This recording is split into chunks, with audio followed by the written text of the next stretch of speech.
All right, well, let's see. Let me make sure I've got some audio. I do have some audio. Hello, everybody. Happy Sunday. Sunday, there we go. I'll get it right here in a minute.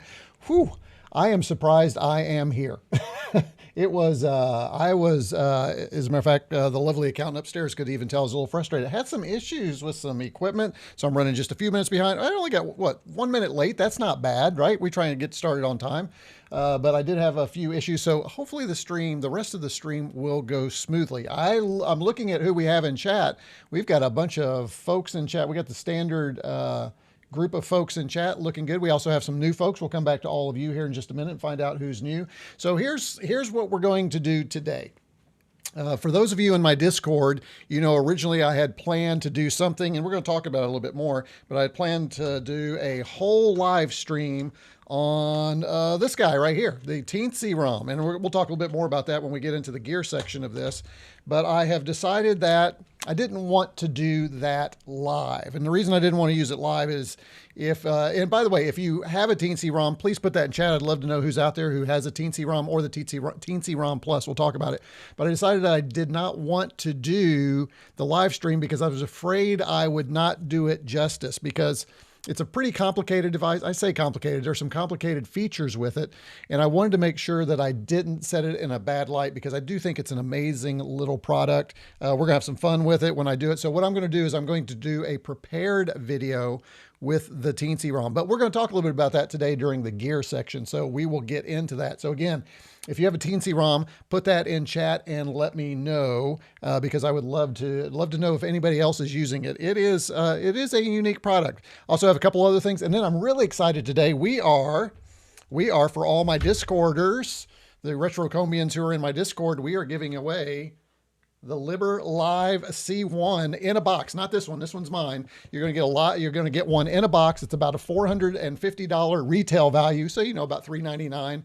You can find those online. But I did a video on my other channel, RetroCombs-Tech, if you want to look at it. Here, I'll show it to you real quick. But I'm really excited. I've got a really fun way that we are going to award this. But this is it. It is what is known as a backing instrument, or as a lot of people like to say, a smart guitar. Check this thing out, guys. So one of you will get one of these sent to you today. So again, you have to be in my Discord to be eligible for this. We'll talk more about that when we get down to it. But again, I think I have a fun way to do this. Hopefully you guys will appreciate that. So we'll get to that here at about the mid-roll for today. A little further back from my mic. Sorry, let me get back in here. And let's go ahead now and get started. So what we are going to do, though, is there was a new release of Wolf 3D for the Commodore 64. So what I did is I broke out the C64 Founders Edition, Ultimate Founders Edition, and we're going to try it out on here. But we're also going to look at the 2D version that was released many, many years ago. So we will come back to that. Let me zoom that in a little bit for you. There you go.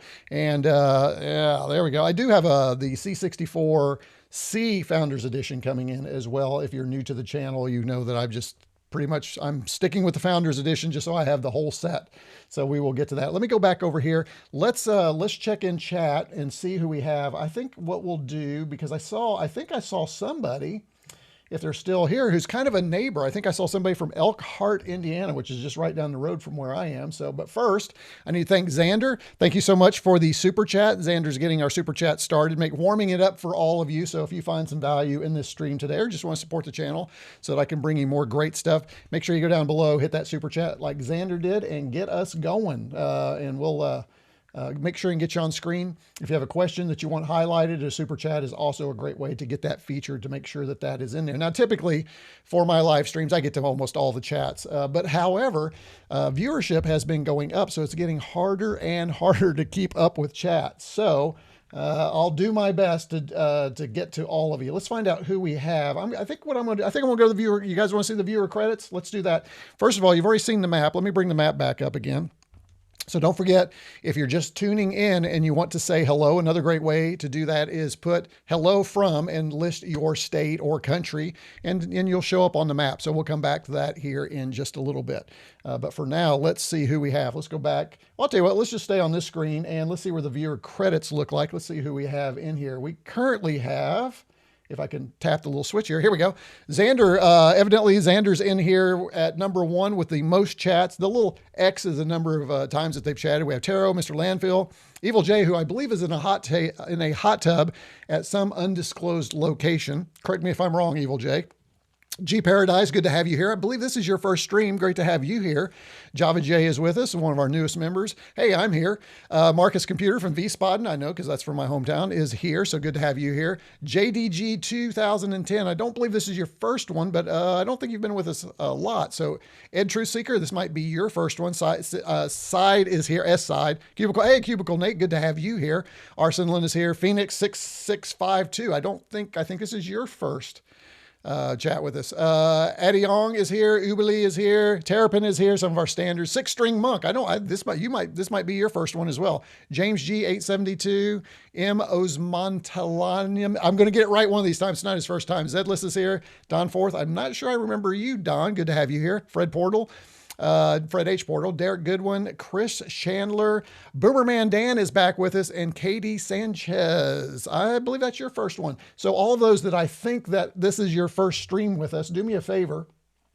Verify that with me if it is your first. Phoenix says, yes, it is his first. Thank you. See, Phoenix is on top of it. He's letting me know that I was correct. So it's good to have all of our first-time viewers in here. If you are watching, just as a reminder, the chat is where it's happening. If you're not in chat, you need to get in chat. Now, in order to get into chat, you need to hit that little subscribe button. Just a little way I can get you to kind of subscribe to the channel, all right? You can unsubscribe after if you want, but you need to subscribe, wait a minute, and then you can get into the chat. But the chat is where it is at, as we like to say. G Paradise says it is his first stream too. So good to have you here. And by the way, the chat, as I always say, friendliest chat on YouTube at this particular time. It's a great group of folks in there. They will treat you well and take good care of you. All right. So we got a lot to cover today. I always say this, and I'm always wrong.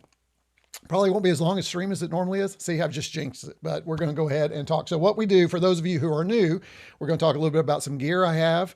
We're going to talk about the latest news items, and then I usually do a demo. And again, that's where we were going to do the TeensyROM. We're not going to do the TeensyROM. No one else knew that unless you were in my Discord. At some point, we will talk about how you can join the Discord, and then we'll go into our just a little bit of gameplay. It won't be a long demo today, but it should be a lot of fun, I hope. So I will also be keeping an eye on chat. And again, you guys kind of take care of each other in there and get to know each other. And I'll be looking occasionally. And if I miss something, somebody help me in chat, say, hey, you forgot a really good question. And I'm looking over here as I say that, so I don't miss anything. But it looks like I'm not going to have time. Wow, we got just a good group. Let's see. G Paradise says, can't wait to see what Wolf 3D looks like with the C64's limited color palette. Spoiler, it ain't bad. So there you go. Hi, from a 59-year-old C64 user and electrical engineer. Well, I am 61. So there you go. You're not the oldest man in here. That's probably me, honestly. If there's anybody older than me, please, if you're willing to, put your name in chat. I'd love to know that. But typically, I am the old man in the room when it comes to my own live streams, which is a lot of fun. Let's see. If it's written for the Ultimate, could have a custom palette. You know, it's not. It's written specifically, and we'll get to it when we get to it, but it's written specifically for a stock C64. So this will play on your original C64. I thought we might play, Boomerman Dan 65. Okay, Boomerman Dan, you're in. Oh, by the way, if you look at Boomerman Dan in chat, you'll see he has a little 6-month icon, as does Eddie Jong. Those are guys who've been with the channel for 6 months as a user. So thank you for that. It's your 6-month point. So good to have you here. Where was I? Oh, yes. There was a version released, and I wanted to download it and give it a shot on here, and one of these days I will, of Wolfenstein that actually needed a 512 REU and some other things, and I didn't get a chance. Again, I kind of struggling this week, so there you go, trying to get everything done. But maybe in a future live stream, we might look at that, really that upgraded version that requires the REU. But this is supposed to be, there we go, there he is, Phoenix 6652, neighbor, Phoenix 6666652. Hey, Phoenix, good to have you. I'm down in Columbus, Indiana, so we are close. By the way, Phoenix, are you going to be headed to Vintage Computer Festival Midwest? What do we got, like 2 weeks, 3 weeks, something like that? I think I don't know. Well, yeah, boy, it is sneaking up on us. I'm looking forward to it. So we will get there. Let's see. Let's do a couple more. Well, I have to leave for a few. See you guys back in a bit. Well, good to have you here, Mr. Landfill. See ya. And he's out of here. He's like, I've had enough RetroCombs. I am out of here. Thanks. Glad to be here, says Ed. Good to have you. Feeling groovy. Oh, I like feeling groovy. That's good. Let's have some fun. We'll try and do that. I'll try and keep the fun going here if we can. I love this. Here's Steven. All right. I need an Ed McMahon. Who wants to be my Ed? No, I shouldn't open that up. That's probably not what we should do today. Let's see. Let me scroll down a little bit more and then we'll get him. A lot of hellos from, which is great. Cubicle Nate, you should come visit. We have a pretty awesome comic book museum. You know, I did not know that you had that in Elkhart. I need to check that out. Ghostbusters Remaster C64. Got any idea when this is out? I do not. I have been keeping an eye on that, and probably one of those things during the live stream that I will cover. Oh, wait, is there somebody? Did I just see somebody? Let's see, 65, 63, 65, 55, 55, 55. A lot of 55-year-olds. Oh, here's a youngin', 48. I had my first VIC-20 at around 7. So VIC-20 was my first one as well. I was a little bit older, though. So I feel young with my 52. Yeah, you should. You're the youngin' in the group. So great to have representing the youth of America right there in this live stream. Zedless says, I'm 60, feeling young in this gang. Absolutely. We will keep you young. This is a hobby that will keep you young, especially with the group we have. I am not kind of broke right now. I can barely afford to walk to my mailbox. Well, sorry to hear that.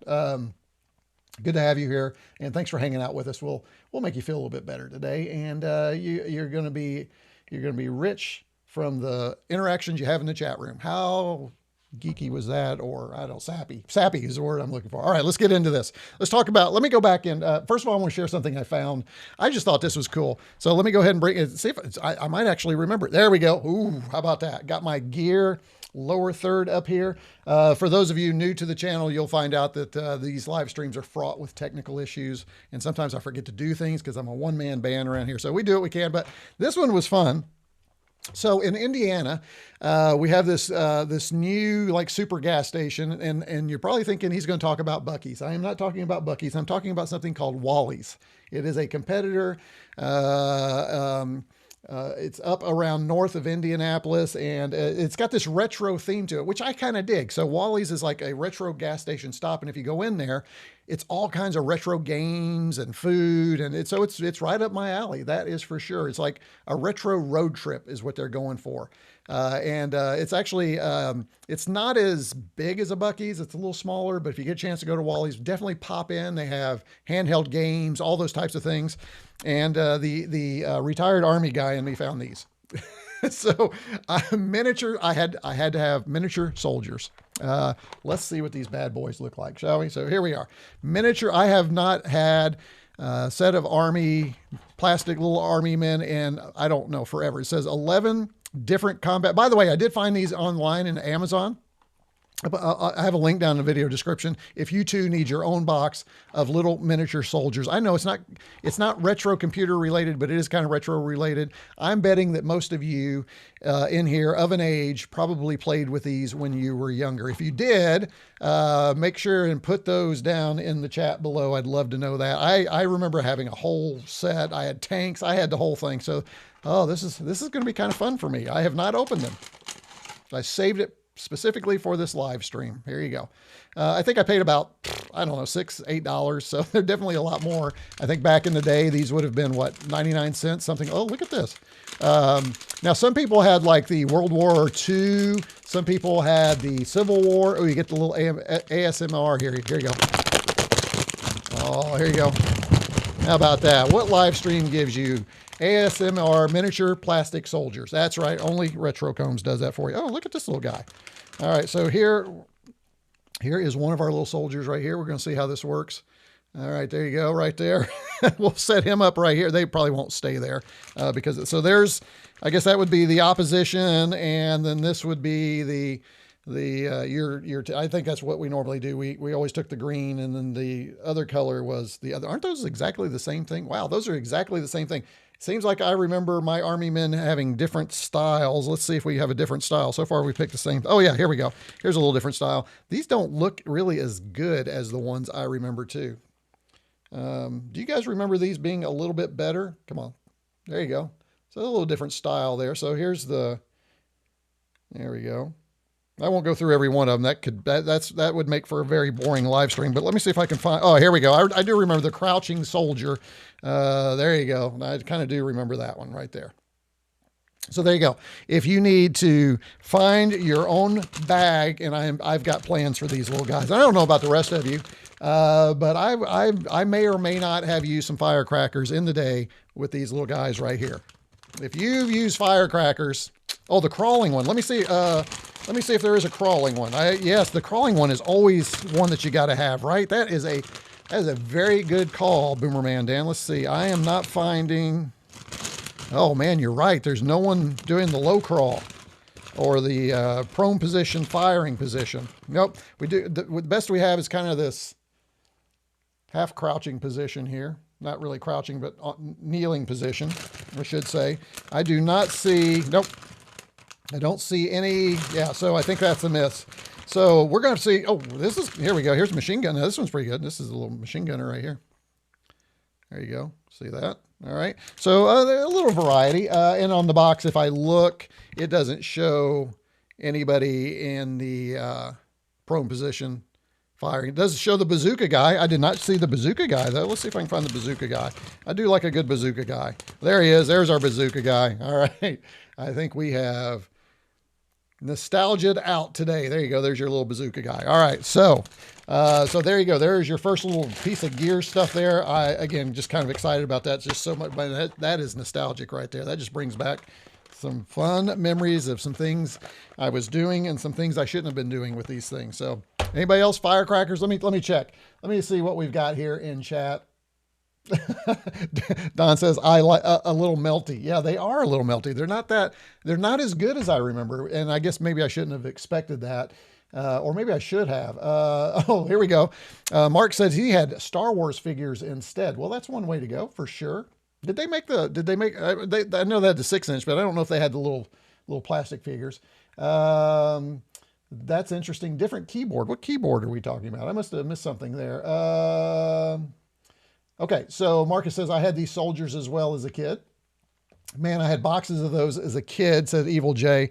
Mom was a secretary at Fort Polk. Oh, very cool. Very cool indeed. Cubicle Nate, it is a good look. I am glad I got one for sure. What are we talking? Oh, the Starlight. I got you. So you guys are talking about some things while I'm doing the Armyman. I got you. Good deal. Phoenix says, switching to my Chromebook, typing on my tablet just doesn't work for me. There you go. Let's see, different keyboard. Let me go back down here.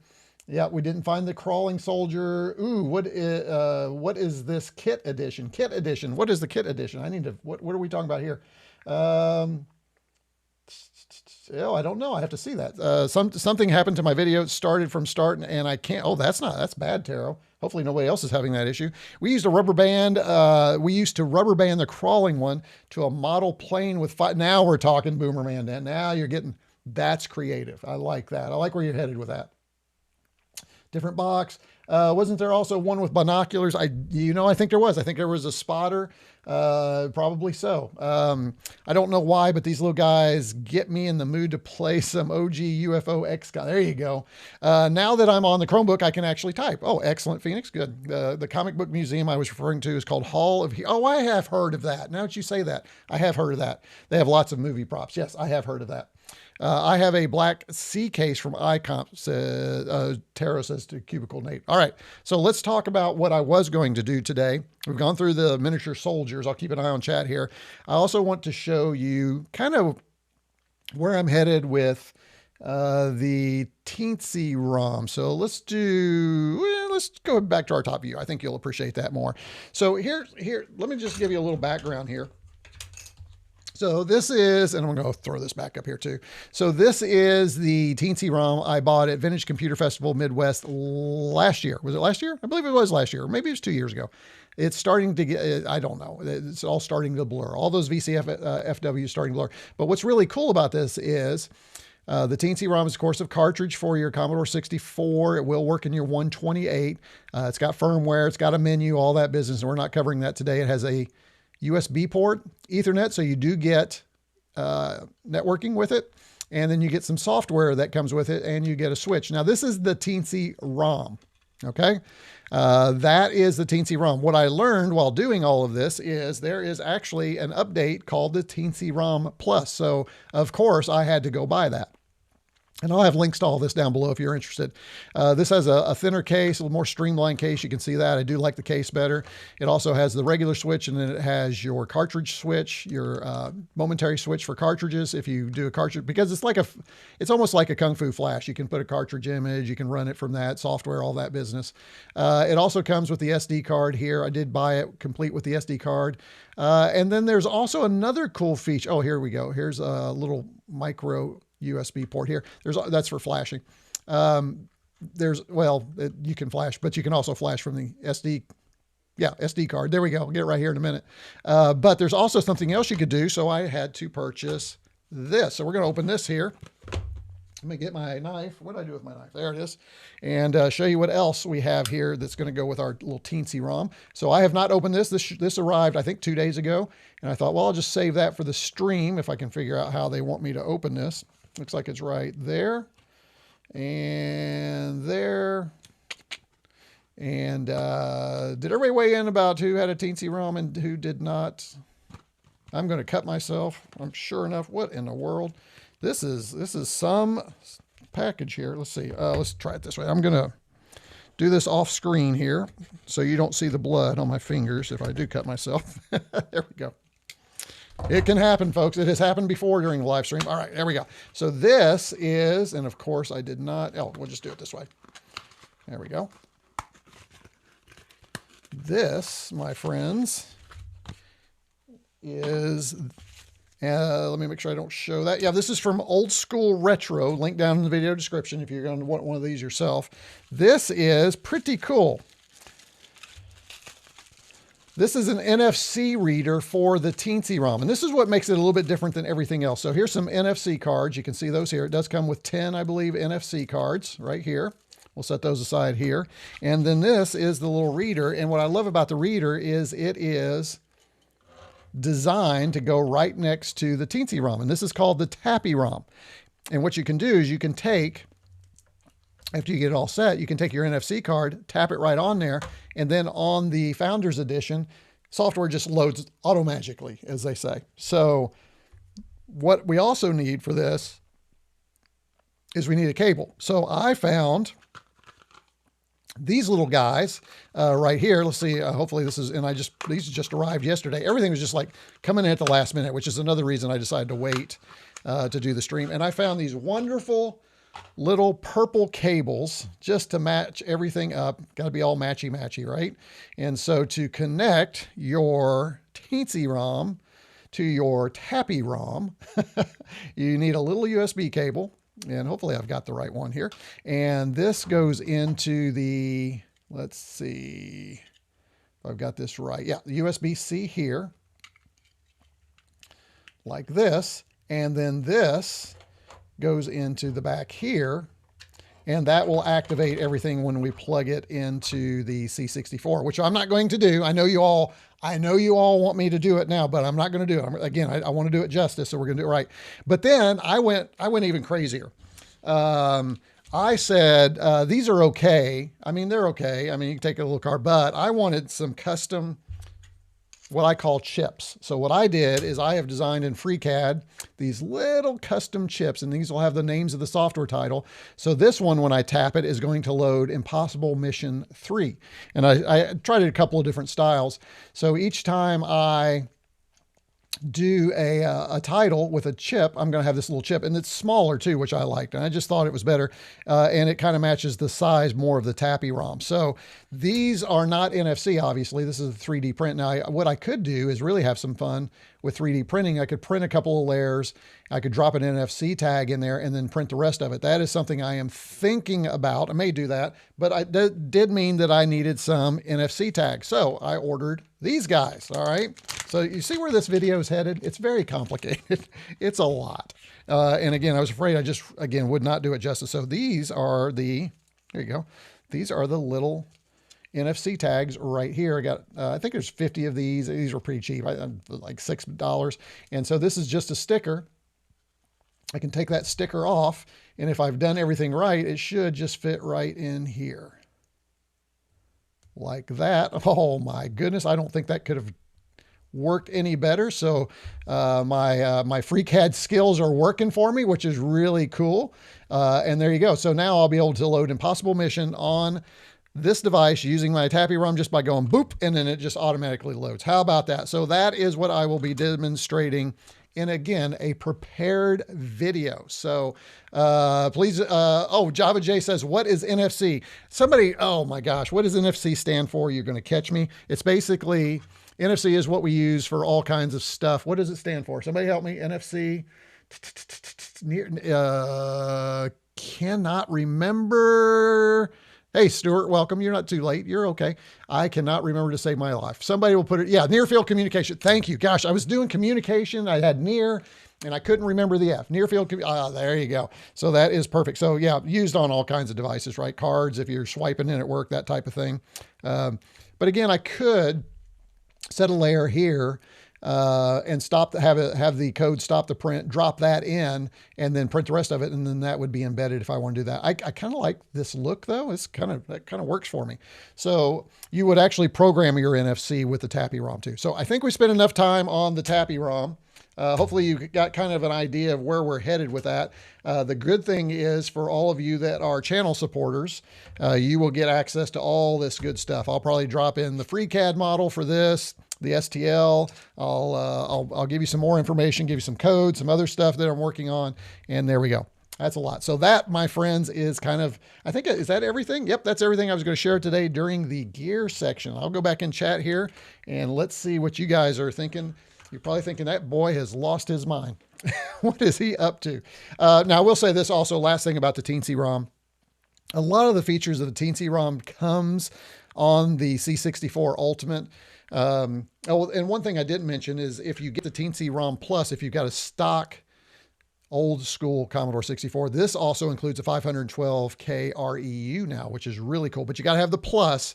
That's not available just on the non-Plus. Oh, and one other thing I forgot to tell you is the other thing I was planning on doing, and I know it works,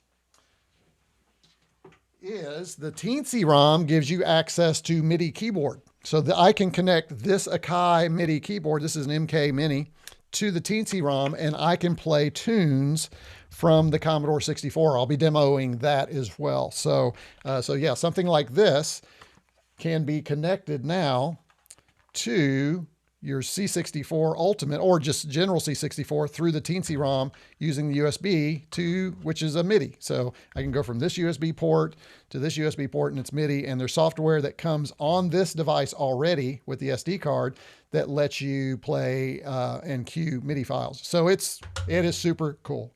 So as you can tell, it is a lot to it. And that's why I want to do it justice. Because I've just kind of thrown it all out there for you. So NFT, oh, NFC cool, NFT not cool. There you go. Non-fungible. What is it? What is it? Wait, what does NFT stand for? Oh, Evil J, you got me. So, all right, let's come back up here and see. Near field communication, we got that. Let's see. Whoa, Zombie says, wow, just caught the stream. Do you always start your streams the same time on Sunday? Yes, I do my best.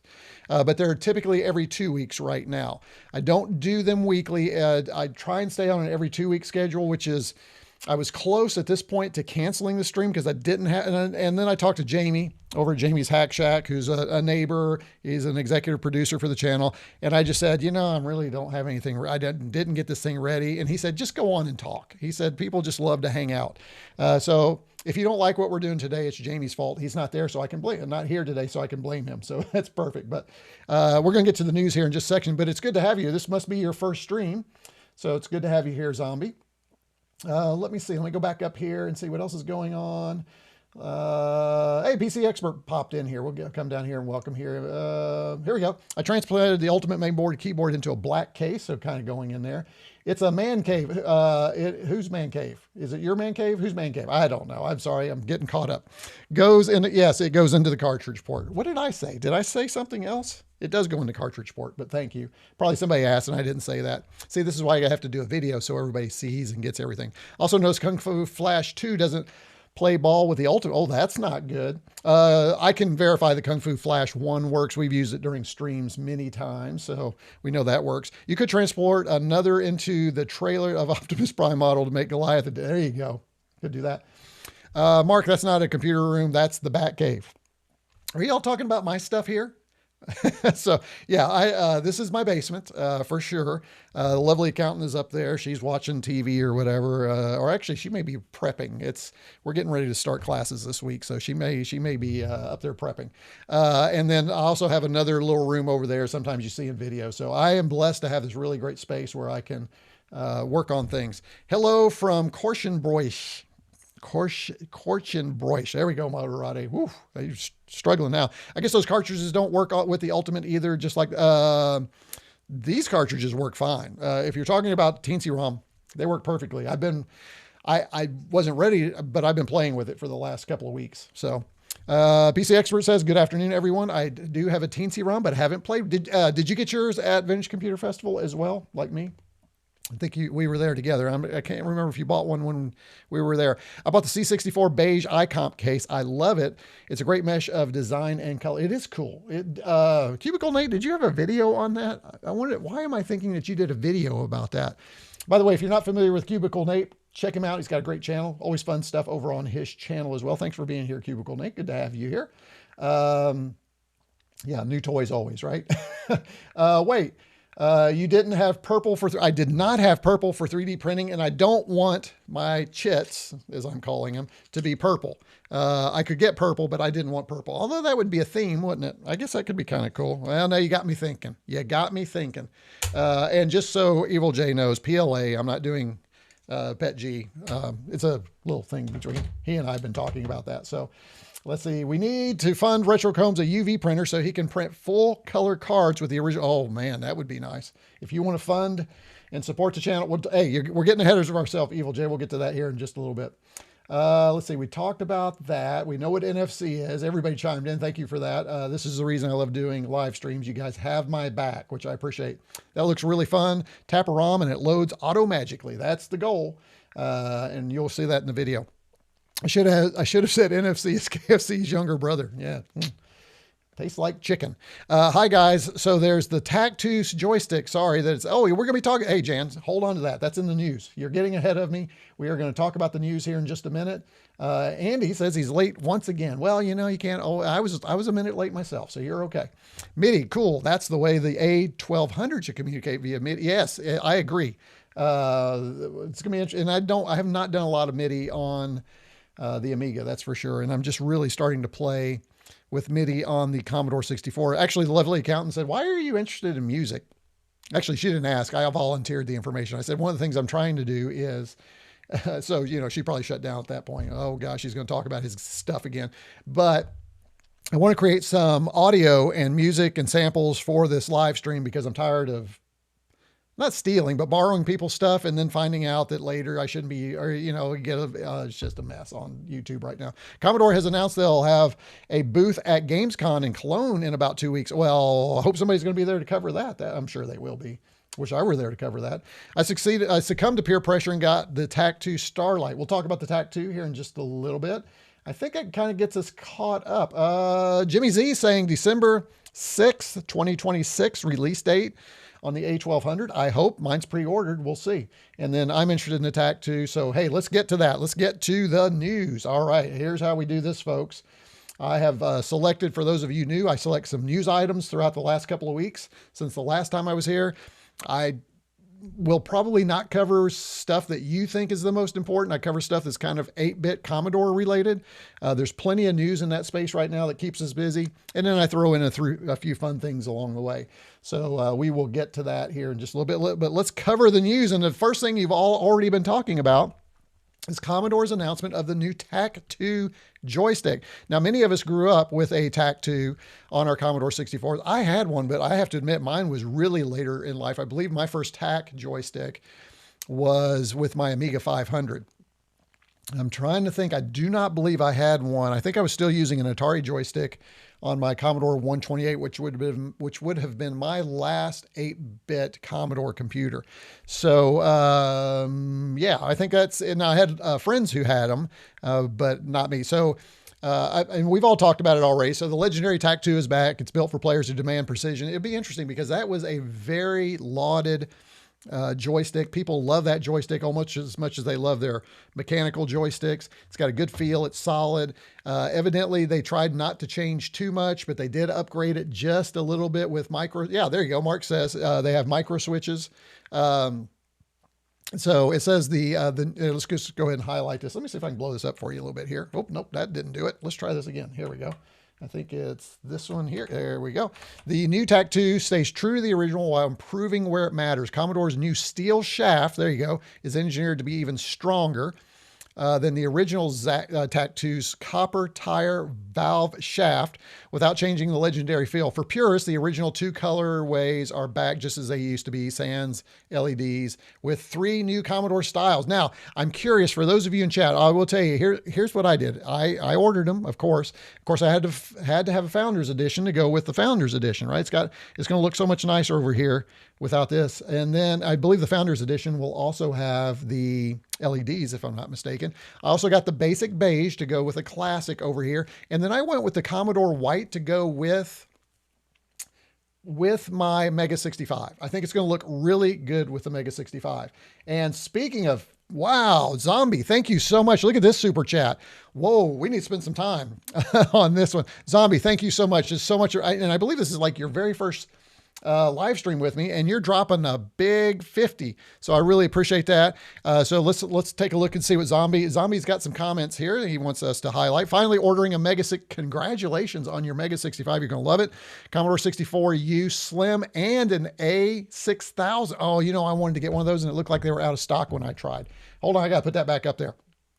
Love your channel. Very useful information condensed into one channel for the Mega 65. Oh, glad you like it. Keep up the great work. Developer here hoping to develop for the Mega. Oh, we would love to have you, Zombie Rabbit, develop for the Mega 65 and of course other retro devices. But as you know, Mega 65 is near and dear to my heart. As a matter of fact, I was considering having the Mega 65 out for this live stream when I was going to do the TeensyROM, but I decided against it. Do you know why? LEDs flashing with music. That's why. So you will see this featured in the prepared video. But hey, again, I just can't thank you enough, Zombie Rabbit. Thank you so much. That is so kind of you. And I appreciate your love for my Mega 65 content. More of that is coming. As a matter of fact, we've got a news item today we're going to talk about as well. So really love that. Thank you. Thank you again. I am floored. So really appreciate your support. And that's how you do it, folks. All right.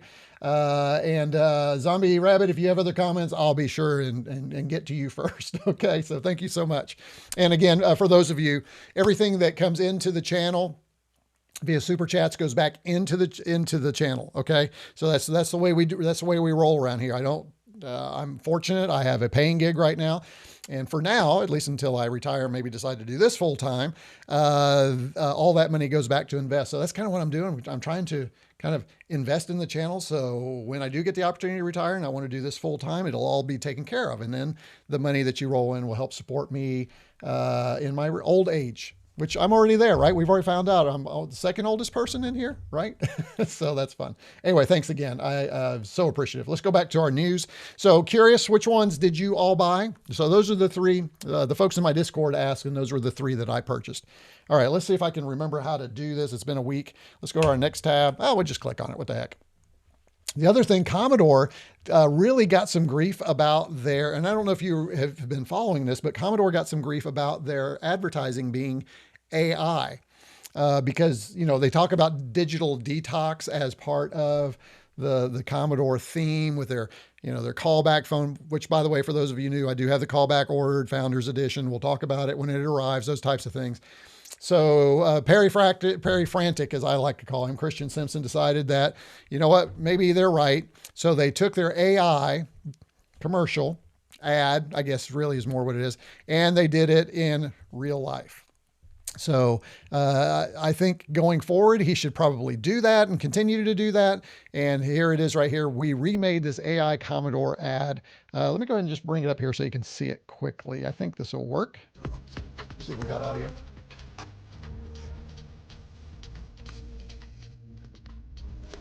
There we go.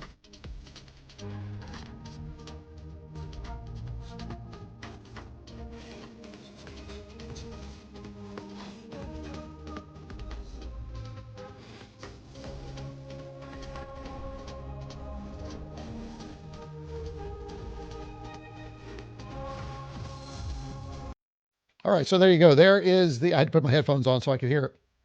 There is the upgraded ad. I'm not sure where when we started this whole Asian kanji on our branding. I've seen that on some of the t-shirts that they had, the early t-shirts. It's kind of interesting. It's probably not my style. I know there are people that love that, but that is up there. And then there's also this great video about how they made the ad. If you're interested in that, check it out. It says, so from all the grief, this is one thing I am going to say, and I have to really applaud the new Commodore, is they are listening to their community. Now, some people think that they don't. I really believe they do. They redid the ad. Basically, what the thing says next is every ad going forward will not be AI. They will do live, which is good. You know, they walk back the firmware thing. They're providing information about their devices when people ask for them. I really think Commodore communication with their fans is at the high point right now.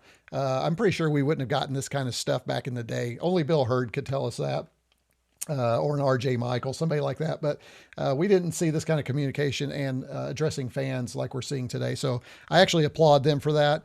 And again, you can see here from today onwards, every single face you see in Commodore marketing belongs to a real person. So that gets with their digital detox branding. I think that was important for them. So we also have this right here. The revived Commodore just announced the next FPGA recreation. Now, this is not just announced. This has been out a while, but the reason I put this in here is we are getting close to the release of the C64C. And there's another article in here that if you have not read this yet, if I can get back to there, that I think is really interesting. And that is this one right here. Nope, that's not it. Where is it? Is it over here? Nope, that's not it. My links are all broken, but I guess I didn't grab that one. I'm pretty sure I had it. But anyway, as a reminder, they are using the original molds for the C64C, complete down all the way even to the imperfection. So we're getting close to that. I cannot remember exactly when the release is for that. If you know in chat, put that in chat. But that will be coming, and when that shows up, we will also do an unboxing live stream. I'll try and do that almost immediately the day of. So when I talk about that I do live streams typically every other Sunday, make sure you go downstairs, which is where I am. Go down below, hit the alerts, because there are times when sometimes in the evening, I just, boom, I hit it because we've got something new and we go live. I've only done that a couple of times. It's usually because something just arrived. So Kweepa Nate says, I have not done the video on my C64 recasing and video upgrade. I have been bogged down by IRL to finish. Okay, gotcha. I was wondering about that. So, all right, let's go back here. The Commodore announces new games initiatives for the C64. If you are on their mailing list, you may have seen that they are asking folks what types of games would we be interested in if Commodore got back into the games business and really started development of games and put their name on them. For me, it was more about, because some of the questions were like, bring back old brands, bring back old IPs. For me, it was support the homebrew community. I really want to see the homebrew community supported more and have a way to bring those folks into Commodore to make Commodore games, Commodore branded games, because that's where our professionals are right now in this space. I honestly don't want, and maybe this is just me, maybe it's because I'm old, and you guys can tell me if you think I'm out there, but I don't want new developers who are making games for, the PlayStation 5 and the Switch and all. I don't want them making C64 games. I want the homebrew community. I want it to raise them up and let them make games for our Commodore 64. But I am excited that the Commodore 64 is going to have some kind of licensed Commodore branded and not just a seal, maybe just a seal. I don't know. We'll see. But that is in the works. The other thing, I'm just going to say it. I would love to see, and I know it's a tough sell, I'd love to see some folks do some productivity software, network software, something that makes this more than just a game machine, something that we can do. And I'm going to show you a little something a little bit later that kind of gets us there. But anyway, that's kind of just my thoughts on that one.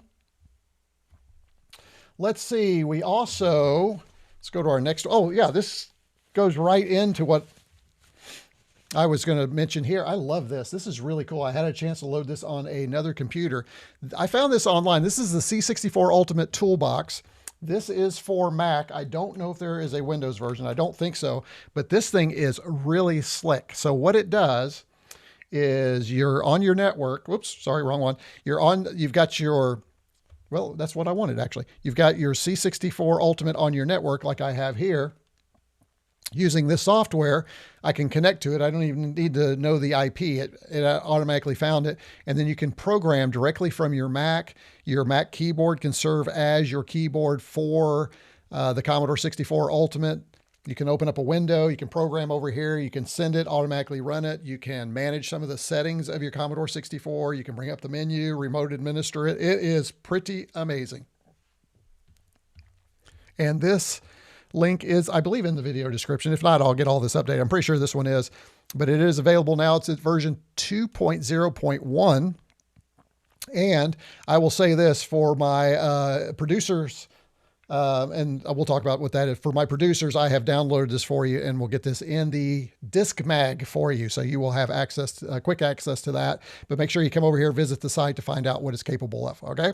The other thing that's really cool is also on GitHub. It is a Mega 65 core. This one kind of came out of nowhere. This is not the one I wanted. I wanted the, I got all the wrong links. There is, let me just talk about this one. There is an MSX core now. I could find it, but I'm not going to take the time because we're already, I'm dragging here a little bit. Sorry about that. There is an MSX core for the Mega 65. And I've talked about cores for the Mega 65 before. I only want the Commodore ones, but I know a lot of people who, especially if they love Misters, love to have these additional cores. But if you're interested in MSX computers, which was kind of a standard for computer hardware, very popular in Japan, you can now run one of those on your Mega 65. Just amazing what's being ported over to the Mega 65. Now, this next one is completely unrelated to Commodore, but I just fell in love with this. This is an online TI-99/4A emulator written in Rust on the web. Press any key to begin. And here, let's go ahead and pull up. Let's do, oh, what the heck? Let's do Jaywalker. I think it'll run. Let's see. See it run. There we go. And, well, come on. It is, why isn't it working today? It was working a minute ago. Okay, it was fabulous. I'm really it's unusual. Let's see if I can, let me go back here. Let's go to this one. And I'm sorry guys, for some reason it has stopped working for me. I believe I was running it in Chrome. This is Safari. This could have broken it. But anyway, check that out. It is liber99.com. You can check it out there, and somebody can load it up now. They can tell me if it's actually running. I'm on See It Run. It should be everything below is, yep, it should be. Yeah, it's just not going for whatever reason. Not sure why I'm having problems. So apologies for that. A little break there. So give that a shot. Let me know what you, if it's working for somebody else. This next one is the C64. There is, hold on, let me bring up my notes over here. Yeah, let me get off that. You don't want to see that. We have going on right now, the Breakout 2026 C64 demo party. I thought I had a link to that. I think it actually is there now when I look at it, but it's running right now, August 14th through the 16th. They're doing live real hardware compositions, SID music, and tournaments. I don't think they have a live stream though. I would have liked to have seen that, but I have not seen that show up anywhere. Hopefully we'll see some of the demos from the demo party on YouTube a little bit later. So stay on the lookout for that. All right, let's see if I can go back here, maybe clean up my mess here. We also have Unfortunately, and I meant to cover this during my last live stream. I know it's old news for some of us, but we lost. Let me go back here. I don't know if it's going to let me get this page. Anyway, yeah, it's not going to let me get here. It's behind a paywall. It was, oh, I know how I got it before. I'm not going to get it on this machine. But we lost John C. Dvorak. If you're not familiar with John C. Dvorak, he was a journalist, a PC journalist, mainly PCs. But I did pull something that I thought was interesting, and I've known this for several years. But he was and all the way through the 90s even, he was a huge fan of the Amiga, for people who may not have known. Now, he was a bit of a curmudgeon. You probably saw him on Tech TV. I think he had Silicon Spin, Cranky Geeks. I used to watch him all the time. I just thought he was hilarious because he was kind of cranky. He kind of lived up to that. But his Amiga quote was, I'm going to share this with you, and this is from PC Magazine from 1996. It says, the Amiga OS, and so this is great. Someone who covered PCs, everything. It says, the Amiga OS remains one of the great operating systems of the past 20 years, incorporating a small kernel and a tremendous multitasking capabilities, the likes of which have only recently been developed in OS2 and Windows NT. There's a callback for you folks.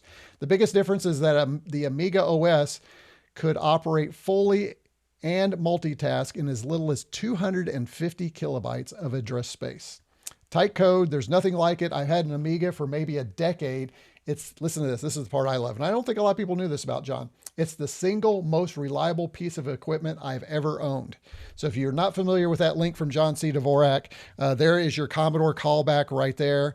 Whether you love him or hate him because of his journalism around PCs, he always liked to call out the bad.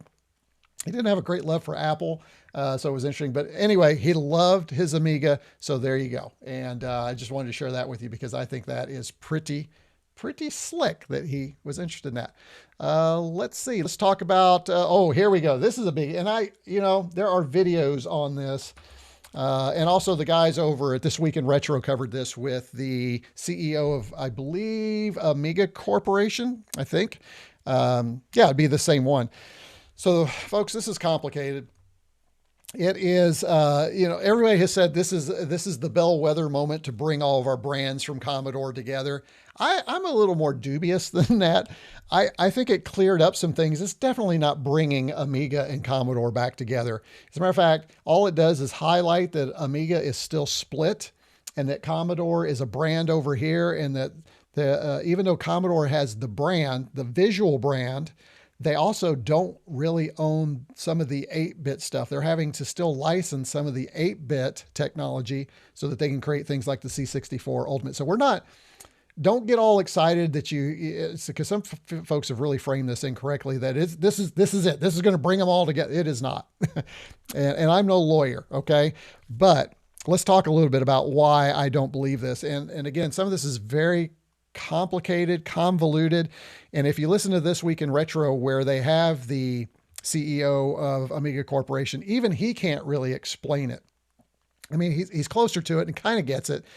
But here's kind of what's happening. Amiga Corporation holds, okay, hang in there.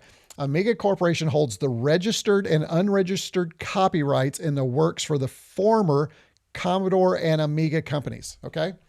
So Amiga Corporation has Commodore and Amiga copyrights. There you go. So here we go. There's part of it. These include source code and binaries for Commodore 8-bit. So everything in 8-bit, VIC-20, PET, everything in 8-bit, Commodore 64, 128, believe it or not, even the Mega 65, because we have to license that for the Mega 65, is owned by Amiga Corporation. And they also have the Amiga software and firmware up to Workbench 3 point something. I think it's 3.1. So that's over here, okay? So again, Commodore, Christian Simpson, his group has the trademark for the chicken lips, okay? But he has to he can use that on anything, but he has to get the license from Amiga Corporation if he wants to create 8-bit machines, because they own the 8-bit stuff. So they did all that work earlier, but they're still not together. Now, what's bothersome about that for me is there's still somebody here who holds this. Those two could get into it, not agree, and all of a sudden, boom, that's gone.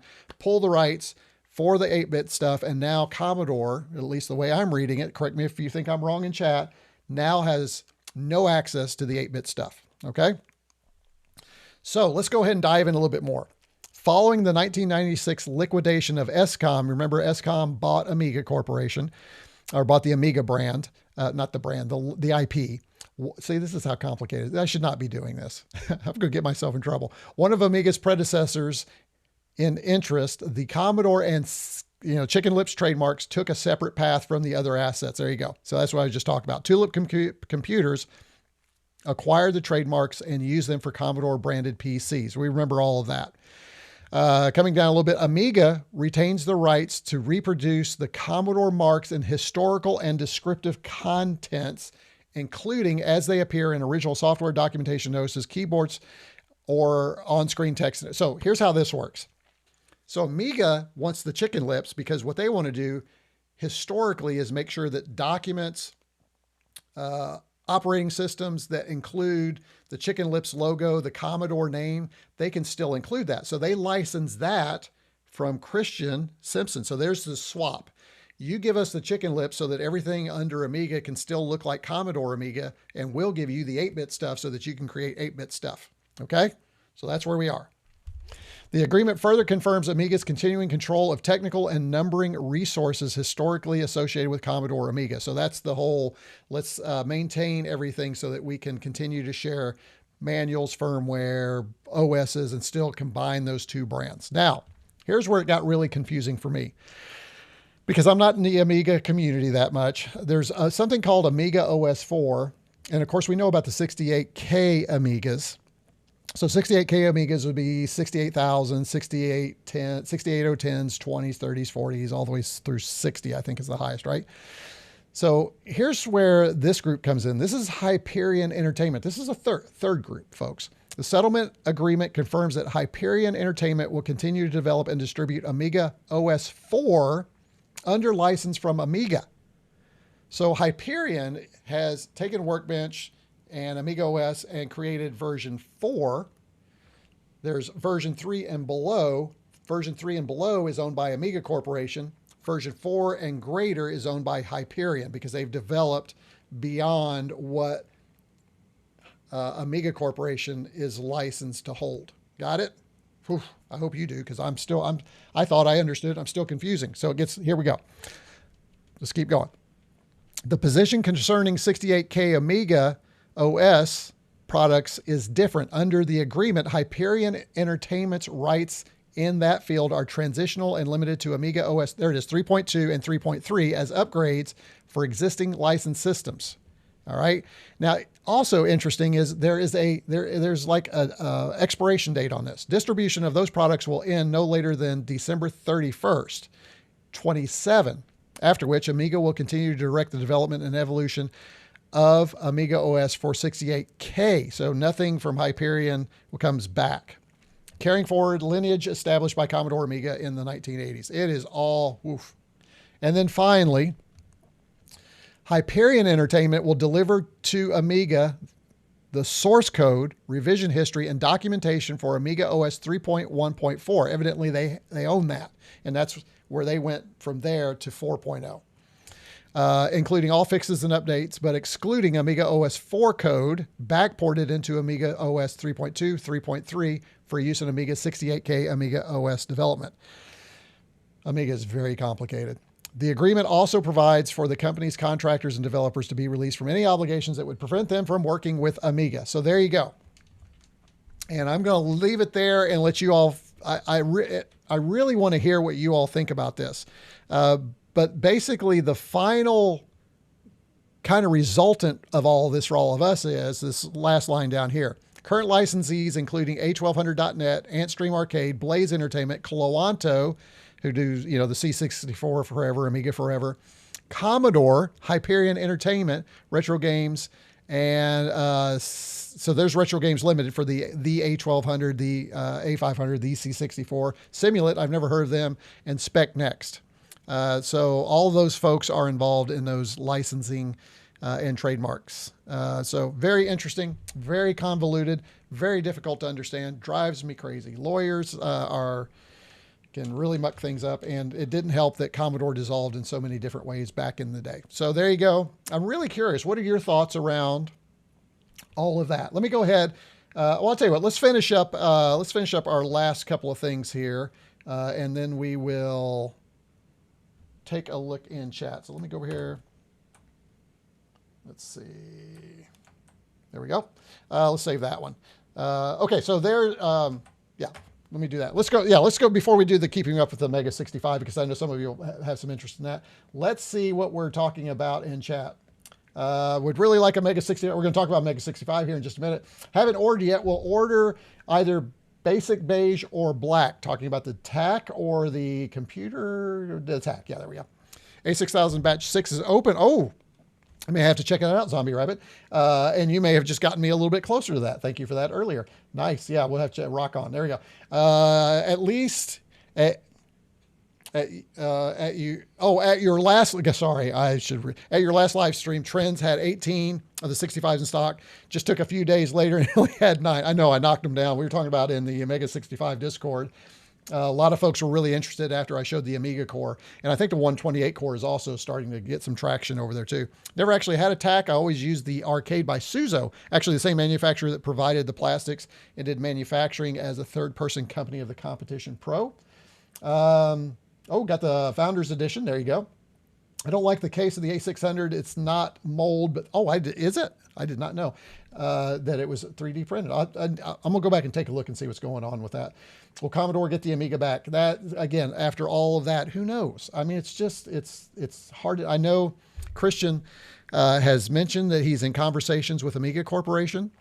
There's been some talk that Hyperion is interested in maybe taking Amiga OS 4.0 and porting it to ARM or other processors, and then the Workbench 3, the old Amiga would be FPGA because I don't think we can source out 6800s anymore. So we're going to have to just keep watching.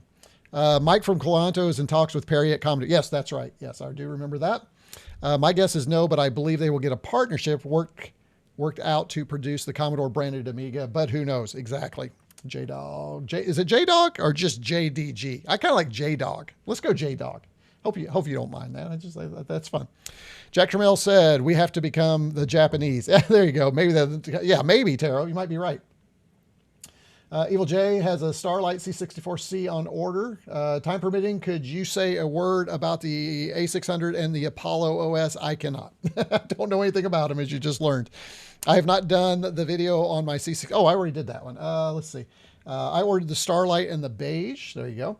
I am really hoping that the C64 Ultimate extended specifications make their way into the Mega 65 too. That is a good suggestion, Cubicle Nate. I would love to see a converged, targetable, extended platform that they could share. I want to remake. Hey, Winter Mute, good to have you here. I want the Commodore LCD remake. We also, I didn't put this in the news. But Bill Hurd was on a live stream, and I cannot remember her name. Oh, shoot. She's across the pond, but Bill Hurd was on her live stream, and he hinted that he is working on something for Commodore, and we would know he had his fingerprints all over it.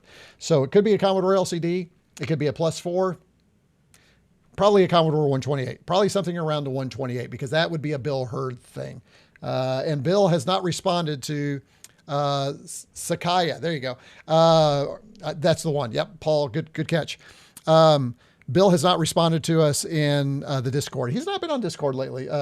Bill pops into our Discord occasionally, and I say occasionally. It's been a while, so I'm hopeful I'll get a chance to catch up with him at Vintage Computer Festival Midwest. But maybe we'll get some clarification. Evidently, there's also the possibility that Commodore may make an announcement at Vintage Computer Festival Midwest. So a lot of exciting things going on. Let me come back over here. Zombie Rabbit, me too, pre-ordered the Founders Edition to fit my Founders Edition collection. It's difficult to fit such software into a 64K space. Really need a proper RAM upgrade like the C128 plus 80 column modes and bitmaps. Yeah, the C128 is pretty awesome. I'm actually working on a physical product that I'm hoping to turn into a real Commodore branded product. Cubicle Nate, do tell. It's something I love to use and I want to share, but I gotta do this right. I understand. Cubicle Nate, just as you know, I can be your confidant in this. Happy to do it. Having kept many secrets in the military, I can keep secrets. So if you need somebody to either beta test, troubleshoot, brainstorm with you, reach out. Happy to help Cubicle Date. I'm excited about that. You go get them. Or if you just need somebody to highlight it on a live stream, somebody with about 80, 90 viewers, which is where we are right now. Actually, it's pretty interesting. We've had 556 people pop in and pop out. That's usually what happens. They pop in and then they pop out. So thank you to all of you who are hanging in there with me. A few more chats. Let's see. Again, today is more about just kind of like a old school computer users group. Okay. Not a lot of technical stuff. We're going to play a game here in a minute. So if you're here for the game, I'm sorry, you just waited way too long, but we'll get there. I remember Phillips producing the EEN MSX. I never had an MSX. Philips MSX2. Yeah, there was an MSX2 specification as well. Is anyone here going to VCF Montreal in November? I am not. I was invited to come up there by a couple of viewers. I'm not going to make it, unfortunately. There's also World of Commodore in December, and then Vintage Computer Festival. And I understand that they're looking at trying to prepare Vintage Computer Festival Ontario. I would be highly interested in that too. So that's hopefully coming. Has anyone mentioned CMD HD compatibility added to the Pi 1541? No, but I did find that out this week. That would have been a good inclusion, Eric, into...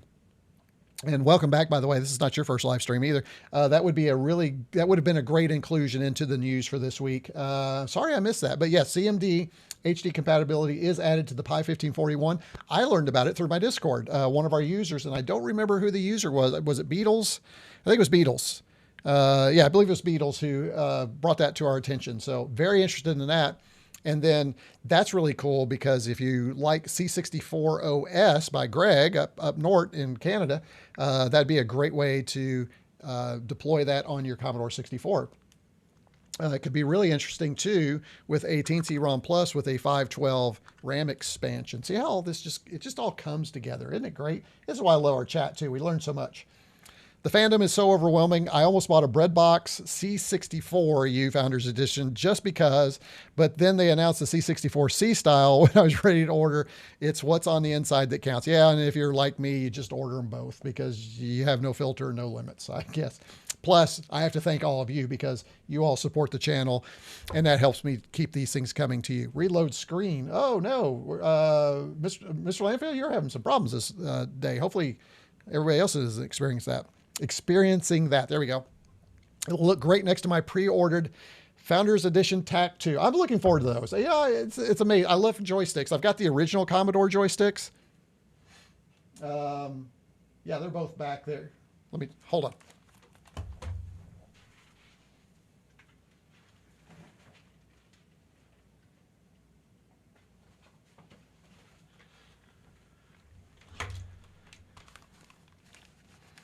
So here is the original. I was able to snag one of these. And if you look at my logo, you'll know that that is my logo for the channel. I'm not sure how long Commodore is going to let me keep that as my logo. I originally had an Atari 2600 joystick as part of my logo. Atari came over to me and said, you can't do that. Can you believe that? I got called out for IP for the Atari 2600 joystick. So then I did this, and now Commodore's back in, and I wonder if I'm going to have to start paying a license fee to Christian Simpson to do that. I don't know. Surely not. We'll see. I've had the logo longer than Commodore's been in. I just didn't trademark it, which is unfortunate. Dang, I feel like a little kid waiting for all this stuff. I know. I had just ordered my bread box. Oh, I already did that one. Workbench did boot and run in 256K, but us Amiga 1000 owners almost all installed another 256K behind the front. Oh yeah, I forgot about that front faceplate. Let's see. Let me see if there's anything else. I'm sorry, I'm not going to get to everybody's chat today because there's so many of you. Y'all are chatty. I love it. My 7-year-old, oh, I'm going to love this. My 7-year-old granddaughter is visiting from Oregon. She really enjoyed playing Ladybird, a 2025 game by Cytronic. First time she's seen a C64. There you go, Andy. That's the way you get them. I've got a couple of grand nieces. When they're old enough, I plan on getting them on the computer. I might even buy the family a C64 Ultimate just because the games are just, they're not, two Commodore, they're not digital overloads, just fun, play a little game, get on, get out, and have You know, you don't have to worry about social media and all that other business, connections, chat rooms, and all that business. The A1000 is the all-time best ever looking Amiga. Agree 100%. Although I do like the A1200 for the smaller form factor. I think that's a good look. Let's see. 4 is for the Power PC. That's correct. Can you still buy Power PCs? That's something I don't know. I'm just not in the Amiga scene. Check out Amiga Bill if you want to know more about that. Second best, Checkmate A1500 cases are cool. Have the Checkmate monitor over here. Let's see. Cubicle Nate says, I feel like with the rise of Commodore, with a new vision for Christian Simpson, everything is coming back together. I'm a lot more hopeful now than I had that I had a C64 on my desk under my fingers.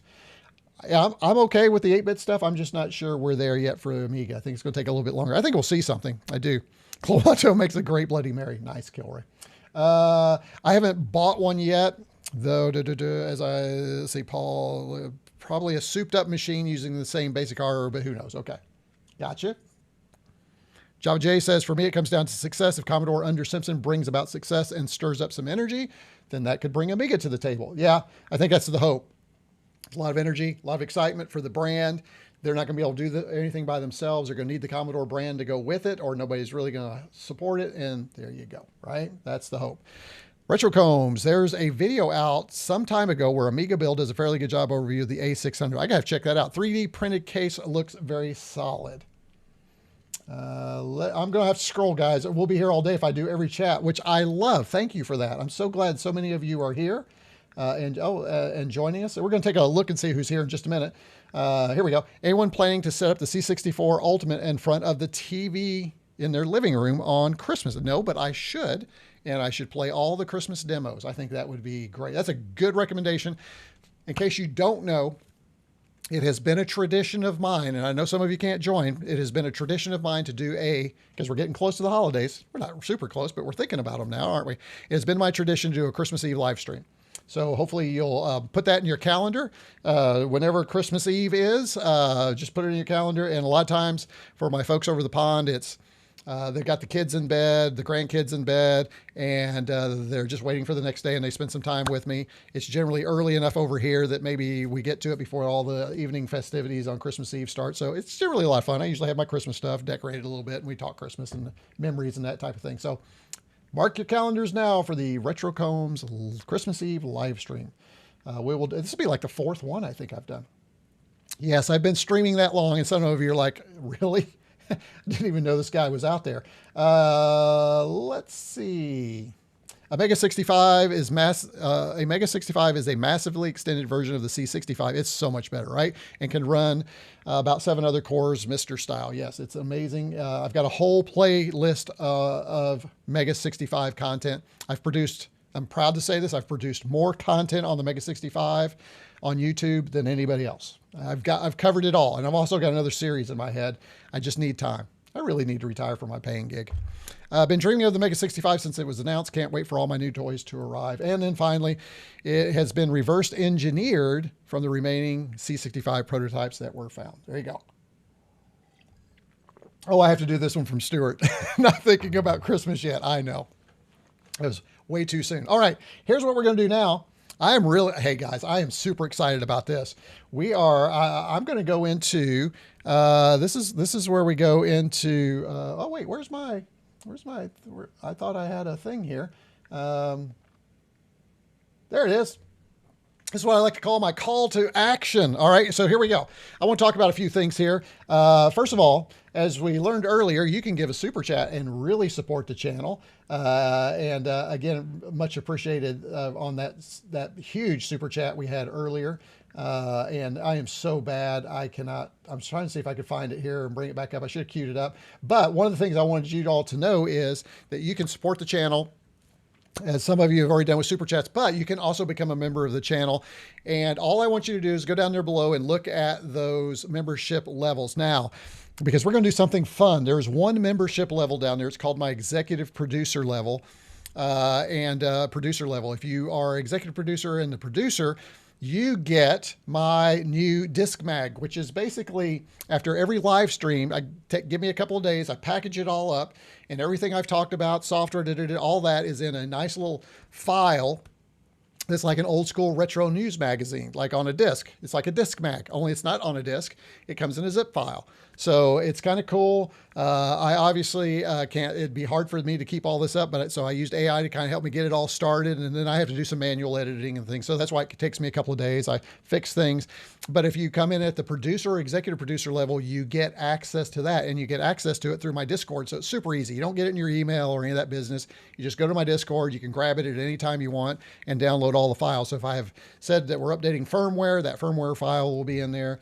If I said, hey, here's this homebrew game we're going to try, and if it's free, and I'm not breaking somebody's license or a demo, I'll put that in there. And you've got a front page. You kind of click on it, and it pulls everything up and shows you it's in there. Also, all of the links to everything we talk about, even correcting the links that are wrong for the live stream, they'll be in there as well. So you can get that if you come in at the Commodore 128 level membership, which, by the way, is Bill Hurd approved.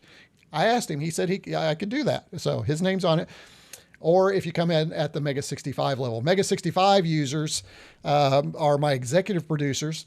They actually get the managed chat for me. And then I've got a special surprise for them this Christmas.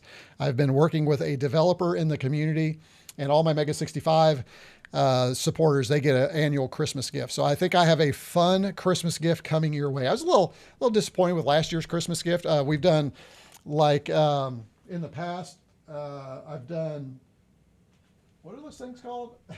Oh yeah, iPops. No, not iPops. Funko. Yeah, Funkos. Yeah, of me. They got a Funko of me one year. We've done some tools before, but this year it's going to be really retro related. I'm kind of excited about it, so you can do that. So again, remember, producer level, executive producer level, those are the extra perks. Now, if you just love this chat room, when I live stream and you love the people in there, you can get access to them 24/7. No, they're not all just staying up and waiting for you, but you can post in my Discord. And the way you can join the Discord, the only way you can get into the Discord is to support the channel at the VIC-20 level and above. VIC-20 is our lowest, one of our lowest levels. I also have a Commodore Pet level if you just want to support, but you're not interested in all the chat and business. You just want to say, hey, thanks for what you do. You can do that. But you can do that down below. And when you join at the VIC-20 level or above, and you can see all the perks for the other things. And I'm behind on perks. I need to get some perks caught up. But anyway, if you join at that level, then you can go to our community posts, and there will be a link only for members where you can join the Discord. And after our last live stream, we added 5 members, which is great. So thank you to those 5 members. And we've got a really good group of folks in the Discord. So I think next time for the call to action, I think what I'm going to do is we're going to review the Discord. But for now, get down there, get down below if you really want to support us, but not really support. It's more about the community. We have built just a great community, and the discussions that we're having today, that stuff just happens all the time. We have channels for retro computing, all the biggies. We have Motorheads has one for cars, 3D printing. We just started a brand new one based on a request from the users, Retro Mags. So we talk about the magazines from our past, the current magazines. We share ads from that, just all kinds of fun stuff. I know you will enjoy it, and it's a great group of guys. But here's the big thing. I mentioned earlier, and if you weren't here right now, we are going to, so let me get all this set up. I'm going to come back over. Let's see. I want to go to my Mac screen here. Yeah. And I'll come back to this in just a minute. I am going to bring over something here that, oh, you guys are going to love this. Check this out, guys. I am pro. I have right here, this is called the RetroCombs Winner Picker.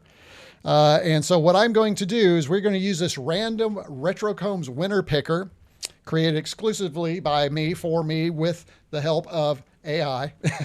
This is a Swift app on Apple, and we are going to give away this LiberLive C1 stringless guitar to one of my channel members. Now, these are channel members. These aren't executive producers. These are just channel members. Anybody who is in the Discord had an opportunity to get this. The only caveats are, and you have to win, pick a winner picker. There you go. The only caveats were that you had to agree to the terms of service at the top of the channel, which were basically this. You get it as you get it. It's brand new in a box, so it should be working. I'm not doing any technical support on this bad boy. If you're in the United States, the continental United States, I will ship it to you and I will pay for the price. If you're outside, then you agree that you'll pay for shipping and all the fees and everything to get it to you. So for some things, it's not good. This would be pretty expensive to get overseas. So I did have a group of takers. And so what I have is a little separate channel where I show all the giveaways. And we do have a group of takers. So here, oh, that's not what we want. I don't want to do that. Let me go back. I always mess that up. Let's go back here. And what I'm going to do is these are the folks from my, let's see where, here it is. These are the folks from my Discord who have said that they want a try at the LiberLive. Oh, wait, that's not it. Holy cow, that's not, why didn't that work? That should have, it's supposed to just drop those names in there. Let me, hold on. That worked for me before. See, these are the types of technical things that, all right, let's see, copy. Okay, let's see if that worked. Oh no, that was my list. What is going on? So my clip, all right, so hold on, I have a backup. So I know y'all want to see it, so here you go. Hold on. There's my bug zapping. Hold on, I gotta get my list. I'm gonna be there in just a minute. My list is right over here, and we'll have to format it a little bit, but we'll get there. Let's see, it is under Who Wants the LiberLive C1? Let me pull out my list here. Let me edit this. Oh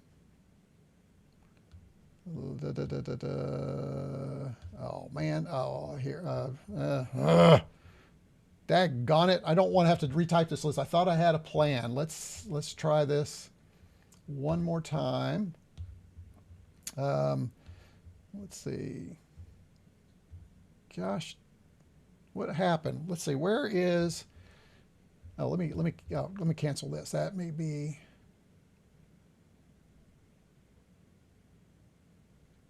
Hold on. Just when I think everything's going smoothly, it gets dinged up again. I don't want to miss anybody, so that's why, folks, I'm being very careful here.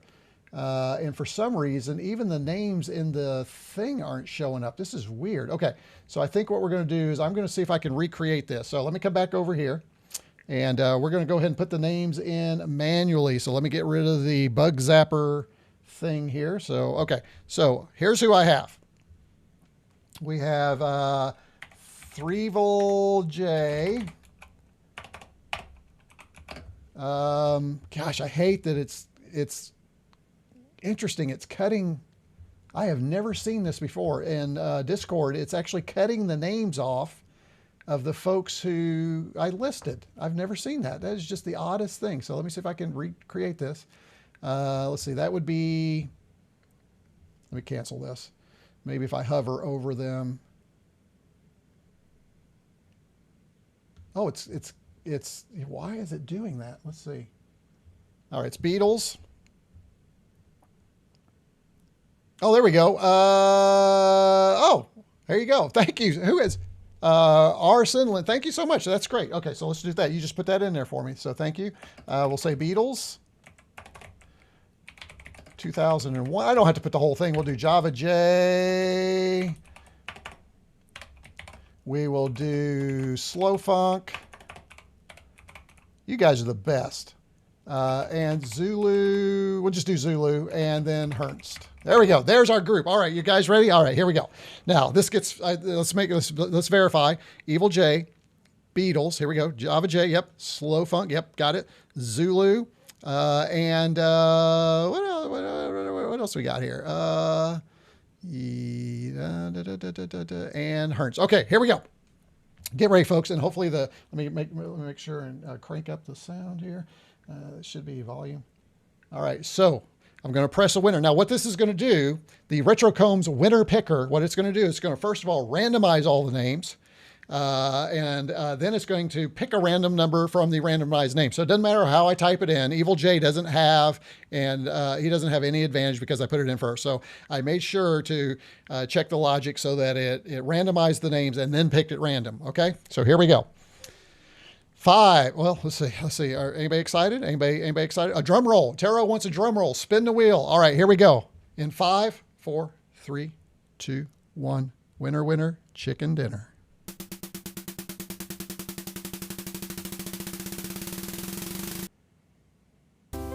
Java J, outstanding. Java J is one of our newest members, and Java J wins the LiberLive C1. Congratulations, Java. Wow. Java J hasn't even been a member of the channel very long. So congratulations, Java J. Here's what you do, Java J. If you still want it, you need to DM me your shipping address, wherever you want it shipped. I'll ship it to work. I'll ship it to your home, wherever you want it, Java J. I will get it there. And again, you are getting a new inbox. This thing has never been opened. It's pretty cool. It's a black one. Mine's a white. Yours will be black. And so I'm excited. This is, and by the way, for those of you that have just joined, that is my very first giveaway. I have never done that.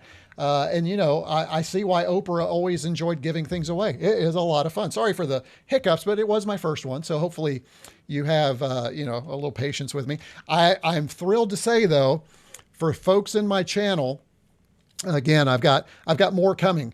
So, so let me tell you, folks, real quick, how I get these things. So I do have another channel called RetroCombs-Tech, where I just review tech that people, that I'm interested in, people want to use, or they want somebody to review it. I like to do those things.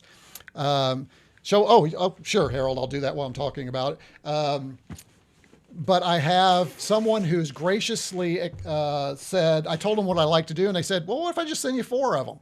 So I'm going to have 4 giveaways here in probably, and these I won't do these every single time. We'll probably, I would guess these will be about maybe once a month or so that we'll do some giveaways. I do have a video on this. This is the LiberLive C1. Let me go ahead and make sure I do this right. So it is a stringless backing instrument right here. Again, I have a whole video. So this is what Java J won. I'll go ahead and turn it on here so you can kind of hear. How about that? Now it's pretty cool. And again, I've got a whole video on it. You can see up here, but you can play songs, and it's going to be very awkward for me. So.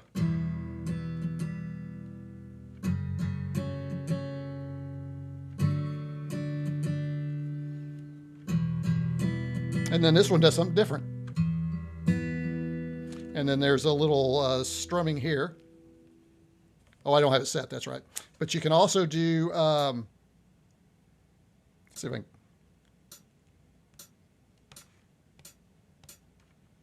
See if I get going here.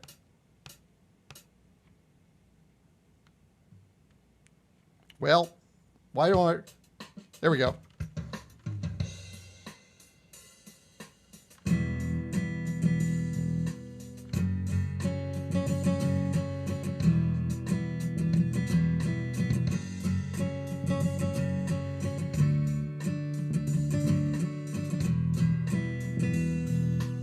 And there it is, folks. Right there, the LiberLive stringless backing instrument. And it's all for Java J. So there you go. That's pretty cool. And you do get the case and everything with it, which is pretty cool. You get a strap, and so that'll be a nice little something extra. So again, the RetroCombs Check channel is a lot of fun for me because I get to play with a lot of new technology. And now that I've got this thing where I get to say, hey, you know what? I need 2 because I want to give one away. Everybody's really been gracious about that. So for somebody to provide 4 of the next one I'm going to have for that's going to be kind of cool. You know, I say it every month. It may not be every month, but we'll have some fun with it. So again, Java J, congratulations on being our first winner of the RetroCombs live stream. Again, that's like a $450 value. That ain't bad, folks. That's how you win. Tax and license and all that business he can figure out on his own. All right. You guys ready to play a game? Let's play a game. We haven't done this. We keep talking about it. What time is it? Oh my gosh. It's we're going to come up to 2 hours regardless of what we do. So we are going to talk now. We're going to dive into first of all, I think I also need to thank somebody. Hold on a second. I think I saw something pop up while I was doing that. Let me make sure I don't miss it. Oh, wait. Why is that all the way at the top? Hold on. Pretty sure I missed a super chat through all that, and I don't want to miss it. Oh, here it is. Was it? Maybe it wasn't. Let me see if I can find it here. It was... Oh, interesting. My chat is doing Freebird. Yeah. It was Boomer Dan Man. Oh, thank you, Boomer. No, wait, that was upgraded. Oh, Boomer Man Dan Webb upgrade. Oh, wow. Upgraded to his membership to the Commodore 128 level. So thank you for that, Boomer Man Dan. So Boomer Man Dan will now be getting the RetroCombs DiscMag. So be on the lookout for that after this live stream. Usually, like I said, a couple of days, I will do that, but I still want to think that there was, let me refresh this and force a reload here and see if I can make sure that I thank you. Harold on YouTube, there it is. I love this. Well, I don't know if you really want to thank me for that, Harold. Harold on YouTube says, hey, thank you for the musical performance. So that's, I never knew that I could put out a little hat and people could throw tips in it. Maybe that's what I need to be doing. So that's pretty cool. Let me go ahead and kill this window right here. So thank you for that. And I know there was one. Oh, here it is. Motorade. There you go. Thank you, Motorade, for the super chat as well. Love debugging, says Motorade. So thank you for that. Martin, I always appreciate you there. And let me get this pop back out. Let me, there we go. Well, I think we're just going to leave it in there for now so that I don't miss things. So we will do that. So that is awfully, oh wait, that's channel activity. I don't want that. I want the regular. There we go. And okay, getting caught up now. We're going to play some games here. Let's get this guy down here. I love that. Thank you for the musical performance. That's outstanding. Okay, perfect. Now, how about a nice game of chess? I love that. No, let's go play Global Thermonuclear War. I think we've done that on the live stream before. That's pretty fun. Andy Petrie. Oh, Andy did as well. Holy cow, Andy, thank you so much. Appreciate that. And thanks for bringing that to my attention. Again, I got kind of carried away there with oh, there it is, Andy, right there. And it doesn't show up on the screen, but I appreciate that. So thank you, Andy. Look forward to having you in the, oh, and by the way, the other thing I mentioned is producers and executive producers have a separate chat, or not chat, separate channel in the Discord too, that nobody else has access to. So you guys also have a more direct link. I always prioritize any messages in there. So even if I'm busy with the paying gig and I'm not able to participate in the whole Discord, if you post something in the producer, I'm probably going to respond to it as soon as I have some free time in the evening when I get home. So there you go. So thank you for that. I appreciate the heads up on that too. So thank you for that. All right, let's go ahead, and what we're going to do is we're going to turn on our C64 Ultimate. I say here we are. There we go. All right, and let's bring it up on the screen. Here we go. Now, I do have, as you'll notice, I have the fast load cartridge automatically loading on this. What we're going to do is, for those of you who may not know, you can access the menu this way, but I've been doing the Commodore Restore to access the menu. I just find that that's a lot easier. I do also have the menu, so doesn't fill the whole screen. I just like to see a little bit.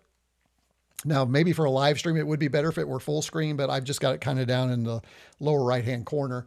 So, but I like it that way. And then you can use W, A, S, and D to, kind of go through the menu if you want to do that. You can also use your joystick if you want to use that to browse around, right? So just as a reminder, let's go into our disk file browser, and we're going to go to my USB, which I have inserted right there. You can see that. What's this tissue doing there? Oh my gosh, that was not nice. There we go. That's not very professional. Have a little tissue laying right there by your USB. And then we're going to go into there. We're going to enter that.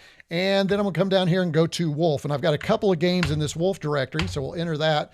And so there was an original 2D version of Wolfenstein called Castle Wolfenstein. I don't know how many people knew that.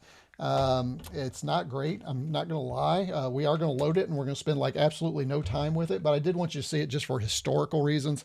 And again, there is also another RAM expansion unit enhanced version of Castle Wolfenstein. It's 3D. But I did want you to see this. And the way that we're going to do this is, because I've got the fast load cartridge, I'm going to hit enter. I'm not going to run the disk. If I run the disk, what will happen is the C64 will get rid of the cartridge, the fast load cartridge, and it won't work. So what I'm going to do is I'm going to mount the disk.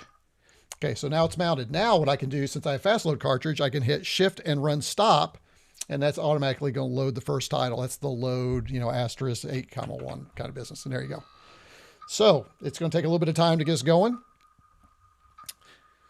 There you go. Achtung! You will now be taken to Castle Wolfenstein. Again, remember this is the 2D version, early version of the software. I'd love to know if anybody actually played this, experienced this, gave this a shot, played it a lot.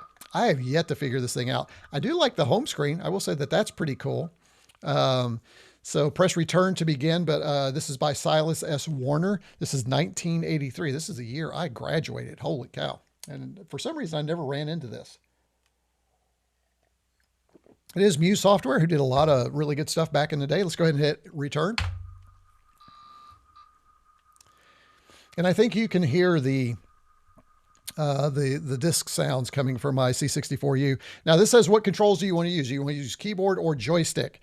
I want joystick, so I'm going to press J, and that's going to resume where you left off. And it does take a little bit of time for this thing to load. So while it's loading, let's get caught up here. And that's even with the fast load working. You can't just load the program file from disk because it does have multiple files on the disk. It's not just one single PRG file, or I would have, you know, injected it and loaded it. So yeah, we are. That's where we're working on that right now. Global thermonuclear war would be more exciting. It's going to be more exciting than this game, that's for sure. I do not like this game. When we get to the updated version, you're really going to enjoy that, though. I know it because I've loaded it. Taro and I were reciting war games back and forth. I love it. I wondered before the beginning of the stream whether the Castle Brunwald section in the Indiana Jones and the Last Crusade game was a nod. Actually, it's Brunwald. And The Last Crusade was a nod to the original Castle. Yeah, that's a good question. I don't know. It'd probably be a good Wikipedia search. I loved playing Castle Wolfenstein in this. Oh, really? On the C64 as a kid. What a great game. You escaped with the plans. Oh, well, maybe you can tell me how to get through some of this very first level, Java J, because I'm not. Fun fact, I first became aware, and this is, my Discorders are going to go, what? Because we just had this whole thing about MS-DOS. My very first experience with Castle Wolfenstein was on a PC. I remember a colleague of mine and I were at a conference and we were giving a presentation, and we gave, for tchotchkes, we gave away a 3D disc, a 3.5-inch floppy, not a 3, it's 3D, right? A 3.5-inch floppy with the public domain version of Castle Wolfenstein for everybody to play. And we were saying how amazing it was, this 3D game. This is how old it was. It's a 3D game. And people were just like, wow, this is so cool, because a lot of people didn't know that. And we were both kind of a little geek. It was a professional presentation on virtual reality back when, just really early in the day. And then we were saying, this is kind of where you are on a PC right now with virtual reality. So this thing is still loading. Holy cow. I don't remember it taking quite this long. Maybe I should have tried to load this. Maybe this is one that you could run for. I don't know. We'll give it a second to go. I watched that movie last week. Good question. Yeah, Indiana Jones. Don't think I ever saw it. Well, you should watch that. A lot of us love the original Castle Wolfenstein, Beyond Castle Wolfenstein. Yes. Hogan, yes. Evil J, kind of cool that you are in the middle of nowhere and able to watch the stream. So you must have a decent signal where you are. This game is still playable today. Is it? I don't know if it even is going to load. We're going to have to come back here in a minute and figure out why it didn't load. We may go ahead and try and inject it. This is taking way too long. Whopper will do. If this is with fast load, I hate to see the slow load. I'm hating seeing it right now too. Something is amiss here. This is not right. Let's do this. Let's go back in here and see if we can, let's go ahead and view the disk. Oh yeah, see, there's nothing, it was working yesterday. I don't understand why this is like this. We're going to try something. I'm going to do this, and we are going to go in here and we're going to go ahead and run it, get rid of fast load. Maybe fast load's killing it. I thought I ran it with fast load. I could be wrong. Maybe I didn't. So we'll give it a shot without fast load. I remembered that I had a Sound Blaster card just before I got Castle Wolfenstein. I was amazed by the speech sounds. I think you're going to be amazed at the speech sounds in the new version on the C64. I was pretty impressed with it, which eventually we'll get to, you know? Yeah, it's just, these are my streams, folks. If you're new to my stream, this is it. By the way, we got about 100 of you here today. Really appreciate you all being here. If you're new to the channel, this live stream, welcome. It's good to have you. We've been at this for about hour and 39 minutes. and we're going to play a couple games, and then we're going to kind of start winding it up. Wow, I love the 128D styling as an old Amiga 1000, but I could not pay $1,400 for it. I love the 128D. It was my favorite computer of all 8 bits. I use Jiffy DOS on the C64 units. I need to, Cubicle Nate, that is a good tip. And it is for what it's worth. I need to get, I have Jiffy DOS license. I just need to install it and do that. And I've not done that. And I have the ROMs, so I will get that going. Good tip. And you can see how long it takes to load this stuff. Gosh, I just don't remember that. And honestly, despite what Java J says, I don't think this game's worth it. I remember that. Oh yeah, where he did that one. Let's see, greetings from the road, folks. Oh, there's Jamie. Jamie, where in the heck have you been? Picking up kids from the airport in Chicago. I'll have to catch up later. Have a good week. Well, Jamie's like in and out. That's the way you do it. That is the way you do it right there. So thank you, Jamie, for checking in. All right, looks like we've got, let's go ahead and hit return. Let's see if we can get it loading here. Let's see. Oh, PC Expert, thank you so much. PC Expert came in and said, maybe I should join the others in upgrading my membership today as well. Well, you just gave $5. You probably should have saved that for your upgrade. You know, I'm not one to tell you how to throw your money at me, but PC Expert, if you are interested, don't do that. Go ahead and do the other thing. Don't do this, that, and the other thing. So PC Expert and I had a chance to meet at, you know what? I should talk about that. Let's see if we can get this going. Hopefully I'll remember this. Remember to talk about Vintage Computer Festival Midwest. There we go. Let's go to, like that's going to help. Let's go ahead and go to J for Joystick. Okay. Here we go. Resuming where you left off. You know, this just doesn't feel right. But anyway, while I'm thinking about it, by the way, those of you in the Discord, here's another perk. For those of you who are going to be at Vintage Computer Festival, I'll get a chat for us in the Discord, but if you are at Vintage Computer Festival, I am going to host lunch. And when I say host lunch, anybody who's a member of my Discord and who is at Vintage Computer Festival Midwest, by the way, will get free lunch on me. So I'll get a chat started. Yes, I buy you lunch. So that's one less expense you have while you're at Vintage Computer Festival. And that's a way of thanking you for supporting my channel. It's also just a great way. It's like a little mini meetup. I don't have a bunch of folks, which is kind of the way I like. I mean, I'd love to have more, but I love our small group. So typically that's about 5 or 6 of us. Some look like it might be 8 of us this year. My daughter, Retro Cat, comes in and joins us usually for lunch, but I will host a lunch on me, and we'll just have, we'll break bread together and get to know each other more than just the chat room. So you definitely want to do that. Oh, and we've got a couple folks here who've decided to upgrade. Let's see. Did I get everybody? Let's see. Sinlin. Let's see. So our Sinlin has upgraded and PC Expert has upgraded. It doesn't show unfortunately, it doesn't show up on the screen like that. And then I have something weird going on with, let me see what is going on here.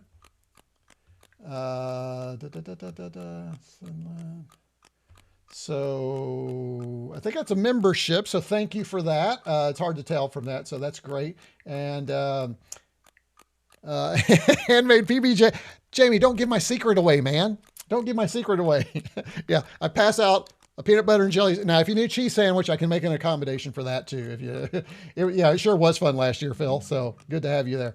Oh wait, my guitar just turned off. That was interesting. Oh, Cubicle Nate, are you a member of the Discord? Oh, do you support the channel? Oh, we'll talk about it. I want Gibson's. Oh, Gibson's. Whoa. Oh, that'd be good. Okay. So I think it loaded. Here it is. We finally have a room full of Nazis. Who would have ever thought I would have said that on a live stream? All right. Room full of Nazis. Now here's the thing. I don't know really what to do. I know there's this chest up here. And so I can go up here. Well, I picked, I don't think I can really shoot. So if I press my button, there's no shooting.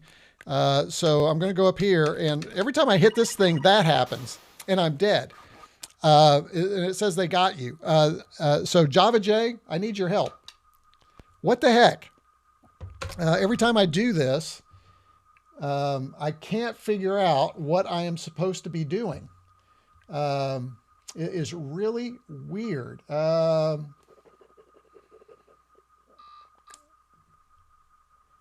Hey, Evil J just upgraded his membership to the Commodore 64. Wow, thank you, Evil J. That's great to have you upgrade your membership as well. Appreciate all of you upgrading. That is outstanding. Just a great way to support the channel. I'll tell you what, I'm going to do Control N for start. Let's start a new game. So we'll do Control N for a new game. And let's recreate a new castle. Let's do F1. And I want joystick control. Let's start from scratch. Okay, so here we go. Now you can see what it looks like from scratch. Welcome to Castle Wolfenstein, mate. The Nazis brought you here to get information out of you before they kill you. That's what this place is for. If you listen, you can hear the screams. I've been screaming every time I play this game. I got off dead guard. Oh, wait, they've already worked me over. It's a standard issue. Clip 10 holds bullets. Yeah, okay. Well, all right, whatever. Let's see what's next here. Cubicle Nate says, okay, what is the best way to support the channel? I thought you did the coffee thing. Do you want YouTube membership? Yeah, Cubicle Nate, here's the deal. I got rid of Buy Me a Coffee because it got really complicated. And this is not working. We're going to move on. This is just painful. Oh, here we go. It finally went. But Cubicle Nate, to answer your question, there are memberships down below, YouTube memberships. There's also a PayPal link. If you say, hey, RetroCombs, I want you to have more of the cash because YouTube takes more and I just want it to come to you, you can use a PayPal link and you can just send that monthly to me and I'll do that. And then I'll manually move you in. So whichever way you're comfortable with is perfectly fine. Buy Me a Coffee was causing a lot of accounting issues because they didn't have a really good way to handle international supporters, so I had international taxes for if I kept up. I was going to have taxes for every country.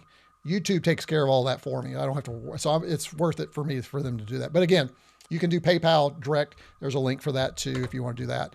Be careful, mate, because every room in the castle is guarded. The regular guards can't leave. Once they've picked up your trail, they won't stop chasing you until you kill them.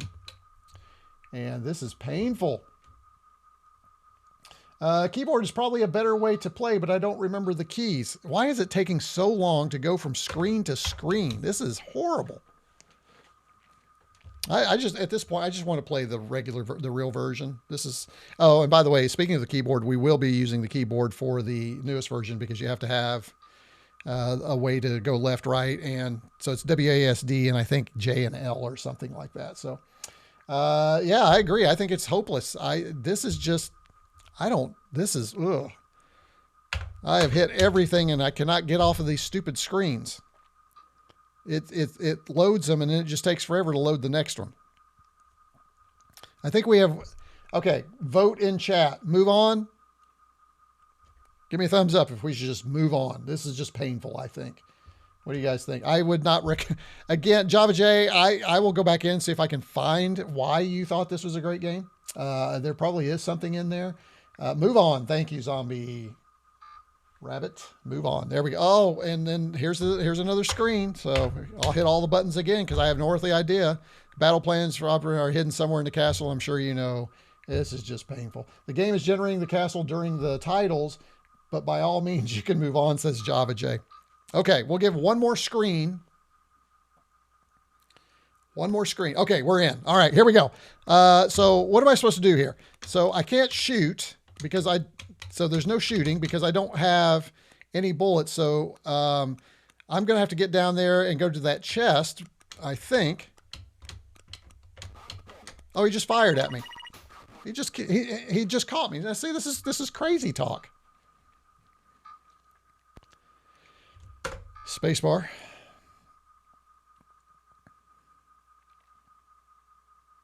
I believe you do start with, it's odd because I don't recall the slowness from the Apple II version. Yeah, it reminds me of ZX Spectrum. I believe you do start with a gun, but it's hidden. It's hidden.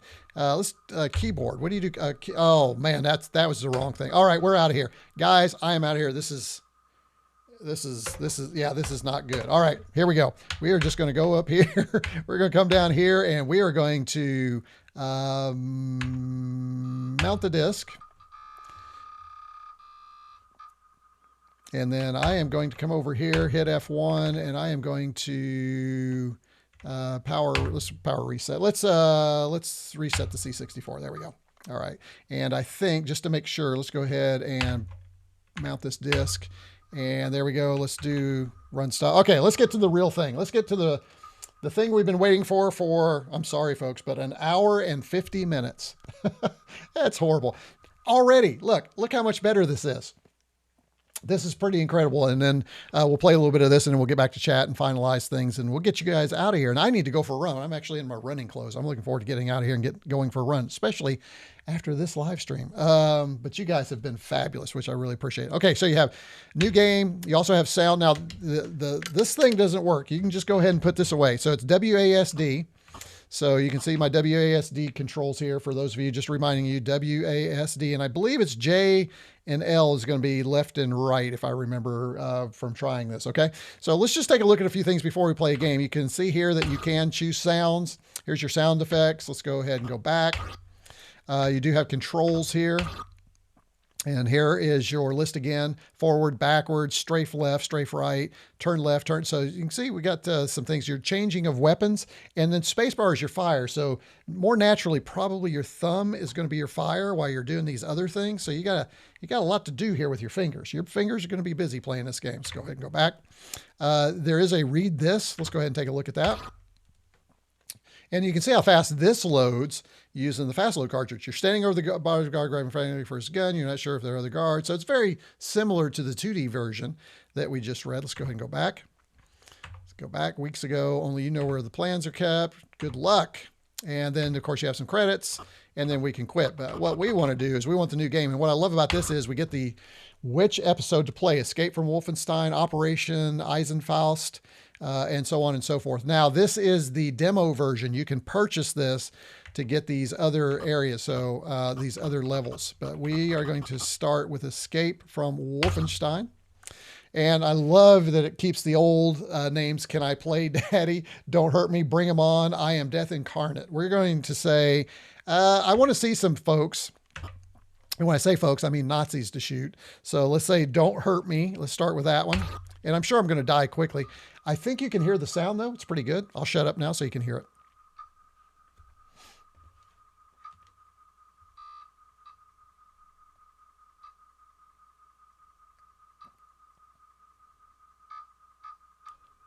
Okay, still loading here.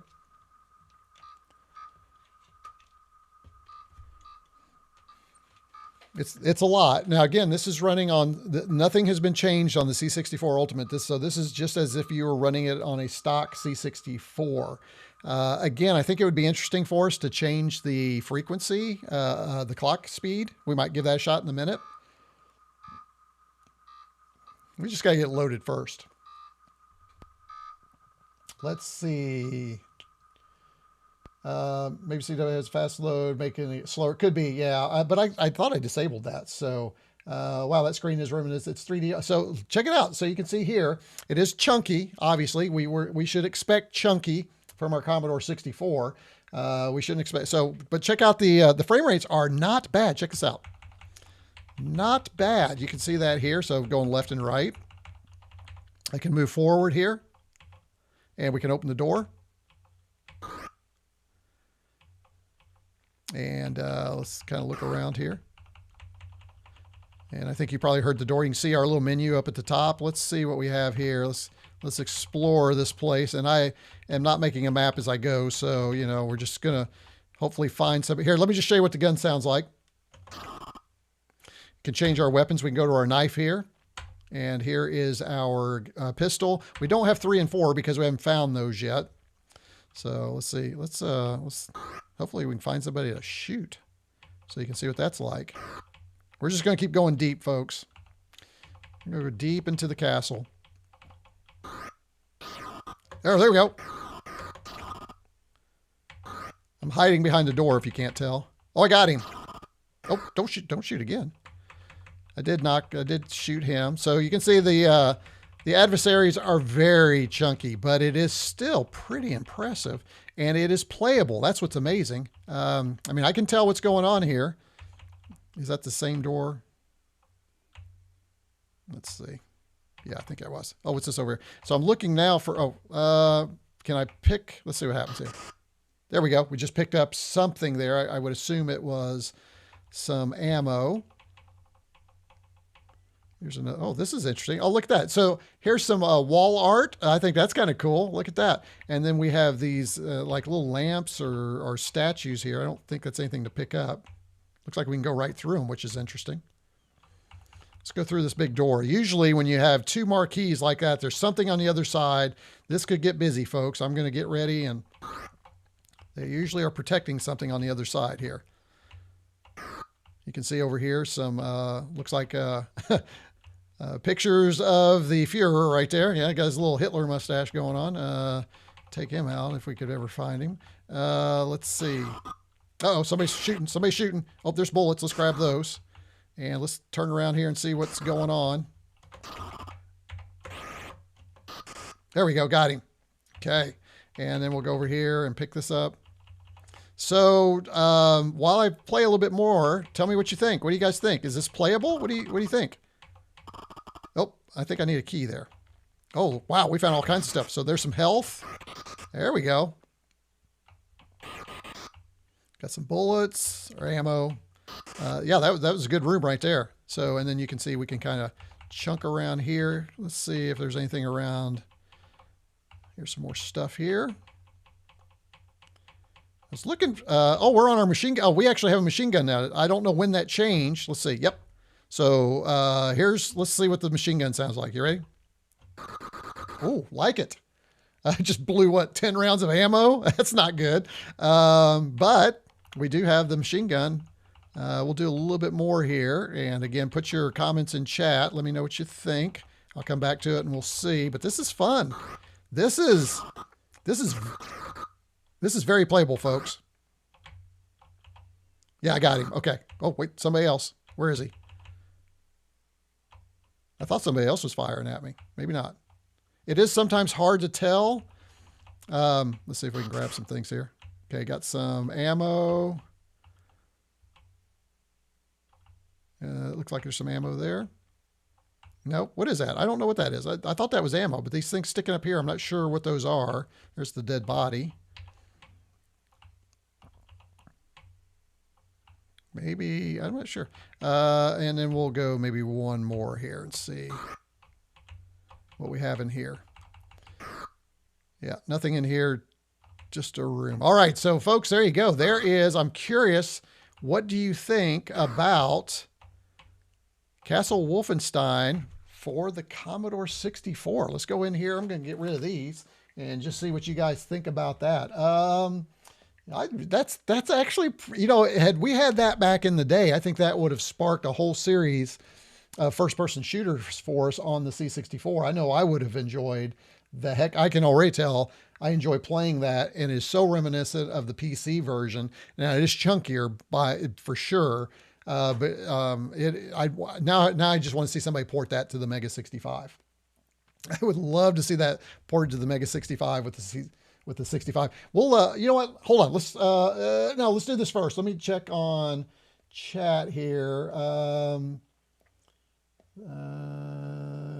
Keyboard, move on. Reminds me of ZX Spectrum's game. Let's see, we already talked about that. Let's go.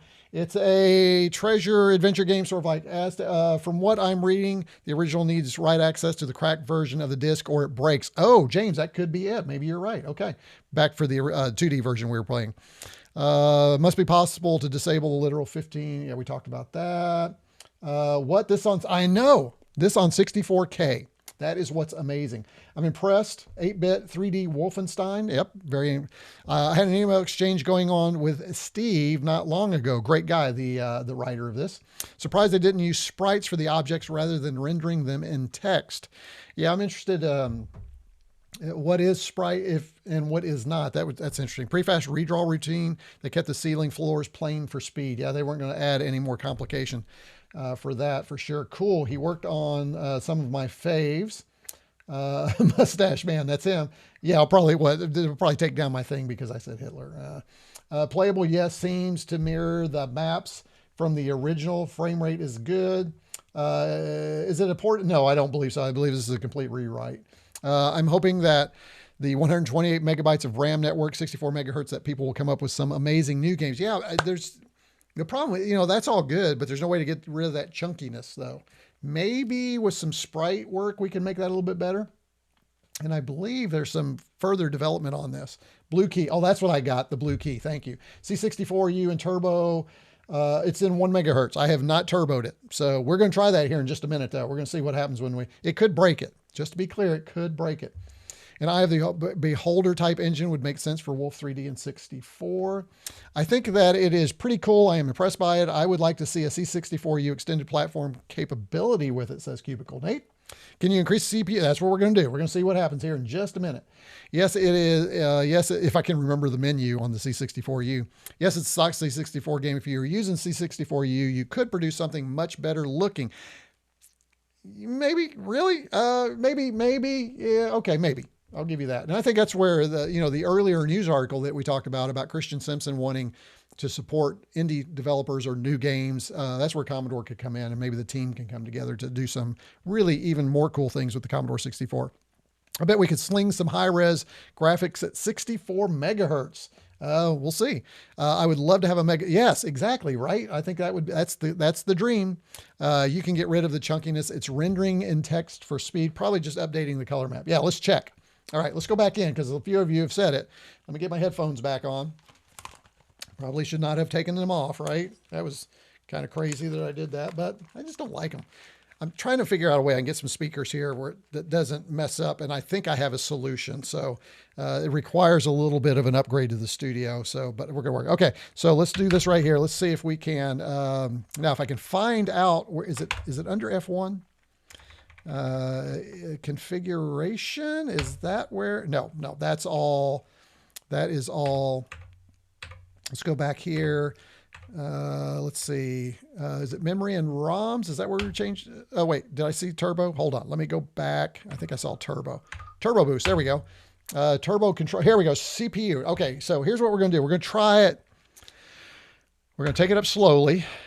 Let's go ahead and take it up to 2 megahertz, and let's hope that we can continue to run the program. Okay, that's the key, right? So let's go ahead and get back out of here. Okay, we're at 2. Oh, wow. Okay, well, that is very interesting. It is still playable. Things are a little bit smoother. That's interesting. Let's go ahead and go up here. I cannot open the door. Maybe that one's locked. See if we can get out of here and go someplace. There we go. Okay, so that's at 2. Now let's go ahead and oh, something just hit me. Oh, I'm sorry, that was the door closing. Okay, so let's go back in here. Let's go turbo boost. Now let's take it up. Oh, we're going to double. We're going to double each time just to see how it goes. So now we're at 4. So the next time we'll be at 8. Okay. All right. Oh, gee. Wow. It still plays. And what's interesting is things are faster. You can see that. But the sound is still fine. So it is properly adjusting the speed without messing up the timing of the game. I think that's pretty interesting. Let me see if I can get swung around here. Let's see what's in here. It's not so fast too that I can't play it either. Oh, that door doesn't open. Okay, so that's very interesting. Let's go ahead and whoa, that's fast. Let's check it. Okay, we're at 4. Let's do it. Let's go to 8. Here we go, folks. It's probably good. At some point, this is going to be so crazy. I'm not going to be able to do this. Whoa, that's fast. Okay, and I'm trying to find a way out of here, and I cannot find a way out of here. I mean, it's not really critical, but I would like to see how the AI acts when it's firing at you. I can't get out of here. I want to guess that there's no way that I would survive an attack from somebody right now. I think I just came from that direction. Could restart it, I guess, and we could start from scratch.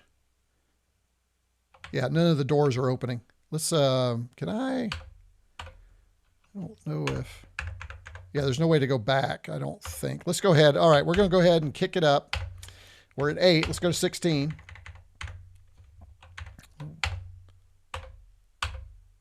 Okay, and here we go. I'm not really sensing a difference right now. So what I'm going to do is we're going to keep it on 16, and we're going to reload this bad boy. So let's go back up here. Let's F1. Let's power and reset. Reset. Okay, now let's go back in. Let's make sure our turbo boost is set. There we go, 16. Let's go back up to our file browser. Let's go back, enter. Have to come back down here. I should put an exclamation point on it so it'd be at the top. Let's go ahead and Wolf 3D, let's mount that. Not gonna run it. And let's do this. Okay.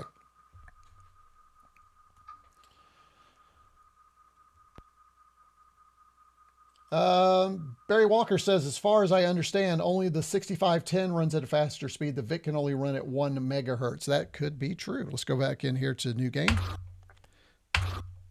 Let's bring them on. We want to see some death. So let's get more guys here so we can see how this works. Okay, we are at 16 megahertz, folks.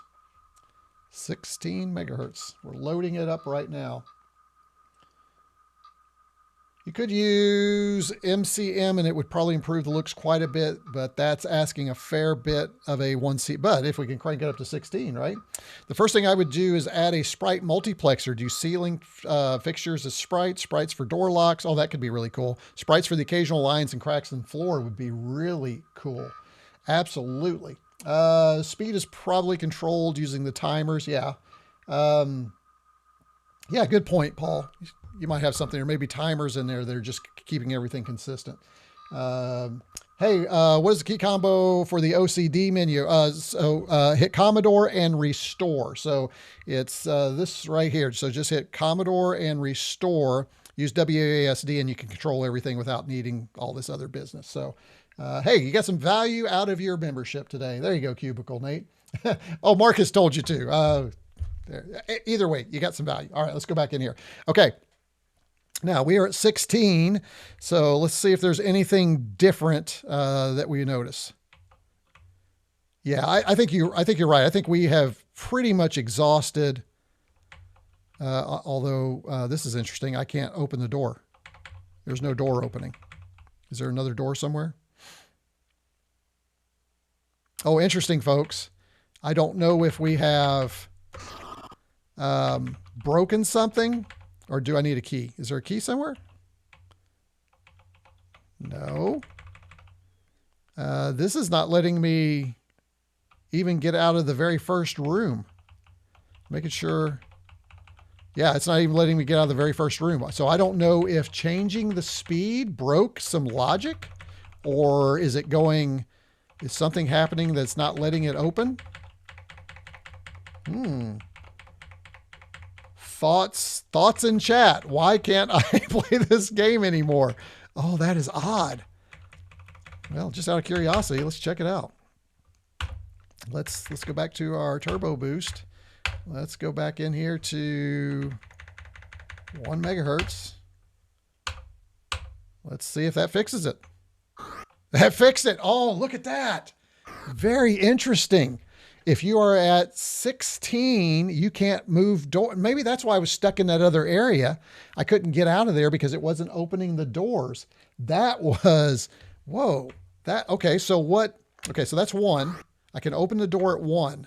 Okay, now I've got to try this. Let's see what we got here. Wow, can I do it at 2? Can I open doors at 2? I cannot open doors at 2. There's no more door opening. So it's messing with the timing of the game. So that's why I was stuck before and why I couldn't get out of there. You cannot. Now, what you could do is you could keep swapping between them, but that is so interesting. So when I go back to 1, can I go back through? Absolutely. There you go. Look what we learned today on the RetroCombs live stream, that you can break Castle Wolfenstein by changing it. You can't open any doors. I think that is just very interesting. Might have something to do with the, I don't know, keyboard timing readings too fast, or, well, you don't actually, it won't be keyboard because you don't use the keyboard to open the door. You just hit the door and go through. So I'm not sure what that is. Let's see what you guys think in chat. Let me see what you guys. Zombie Rabbit says, this is exciting. Are you being facetious, or is it really, or is it just like watching grass grow, watching me try and break this thing? Restores me back. Commodore Plus Restore for me drops me back into the menu into 40 column mode, not this fancy on-screen display. Yes, that is a setting. Cubicle Nate, you'll need to go and change. That's what I've done. I've set it up so that I have that over here on the right. There's a setting, and I don't remember where it is right now, but it's in the firmware where you can have that one on the side. And I always like the one on the side. I don't like the one that takes over the screen because I want to see like the things that we were doing here. So I think it works really well that way. Evil J says, must be a timing and keyboard read. Yeah, but it does. Yeah, I kind of talked through that. I don't know that it's a keyboard because so yes, that's a setting. This is the anti-cheat protection against FPS cheater. There you go. Might be detecting key press frame, and it's confused because you can render 2 frames in the frame time. Yeah, it could be that in between. Test odd megahertz. Oh, test odd megahertz. Okay. Good thought. Let's do that. Let's do that. I like that. That's a good thought. Let's do that. So here we'll do this. Let's do an odd megahertz. Let's do a 3 because I have not tried that. That is a good call. And just the kind of stuff that we like. Well, okay. Okay. So the door closed on me and the odd megahertz does not work. Nope. Still doesn't open. Once it closed, it locked me in for good. I am stuck. So very interesting. So it's not the odd. You know what? I'm going to try. I'm going to try just and there's no reason why this should work. So we've got this bad line timing. I got to remember to put all this stuff back the way I found it. I'm going to try something. I'm going to turn. I don't know what that does, but it does something with timing. Let's see if that does something differently. It's interesting. We can change all this on the fly. I do kind of like that. Okay. That didn't do anything either. Okay. So before I break something, let's go ahead and put that back the way it was. I think we need to do that. Turbo boost. That was enabled.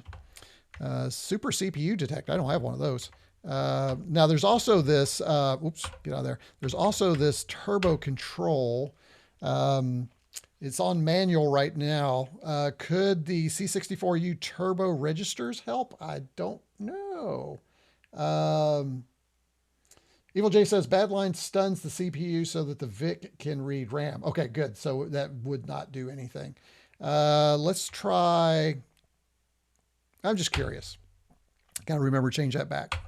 I say these things so I remember. Yeah, that doesn't do anything either. So that's not going to help. I don't know what that does. I'll have to read up on that. Turbo enable bit. Why not? Let's just try it. Who knows? Who knows, folks? Yep, nothing there either. Okay, so put that back to where it was. And, you know, it's on manual. What if we turn it off? We haven't tried that one. Oh, that worked. That worked. So that was, let's make sure. So if I turn turbo control, oh, that's just because it's off. Never mind. That just puts everything back the way it was. Gotcha. Okay. So manual, I got you. So that didn't really do anything. Of course, that just set it back to 1 megahertz. All right.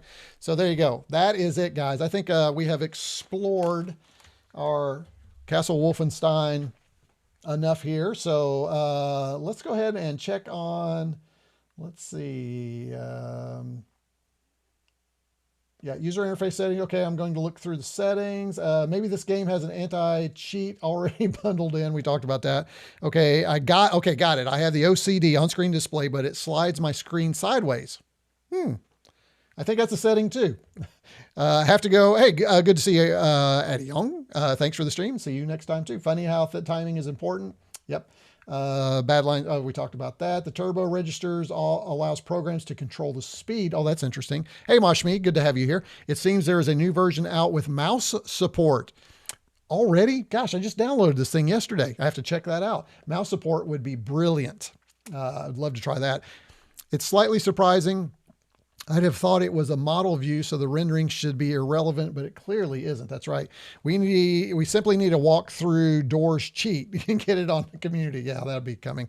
LOL. Watch you make an obscure system change, and then it runs and views as the old DOS version. Very cool. All right, folks. We have had a blast today. Oh wait, sliding sideways happens on 4.3. Always happens on 4.3 on a 16:9 screen. Oh, that's very interesting. Thank you for that. Okay, I believe that is it. We have here I go thinking that this was only be less than my normal streams, but it is actually more. So congratulations again to Java J for winning my first free giveaway, the $440 LiberLive C1. So Java J, don't forget, you owe me some information in the Discord so I can get that sent out to you.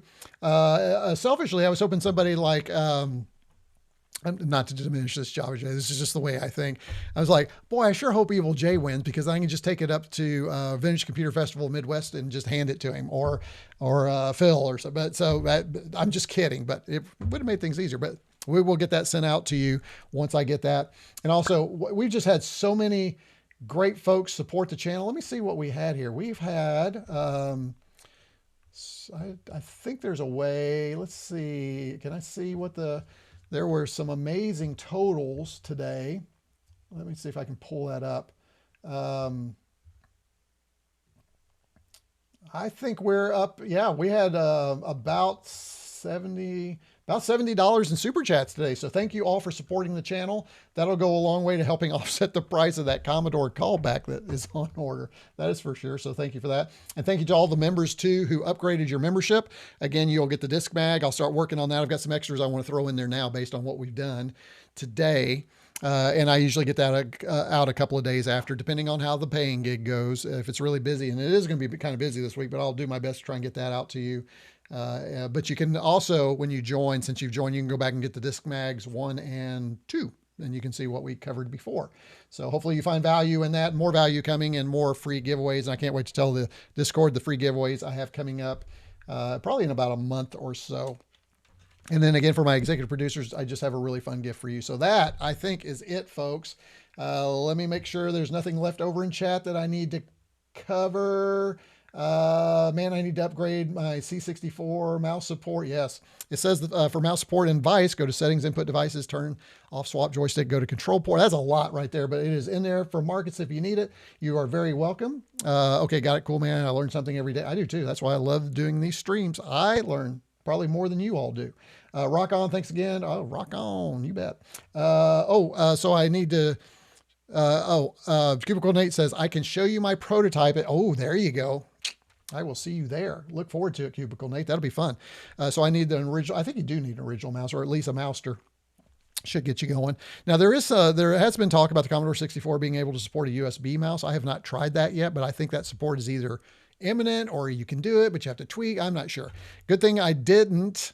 I'm flying Frontier Airlines and they charged me $400 to check it for return trip. Oh yeah. I didn't think about that. Yeah. Good point. It'd been cheaper to send it to you for sure. So good catch on that one.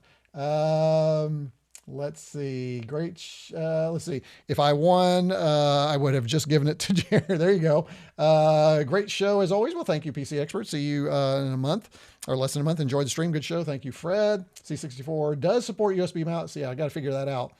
Mouse is not limited to Vice. Yep. I have it working and use it. I got to figure that out.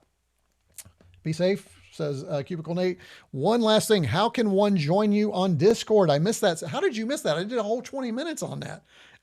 People are so tired of that. So here's what you're going to do just quickly. What you do is you go down there below and you'll see you join as a YouTube member.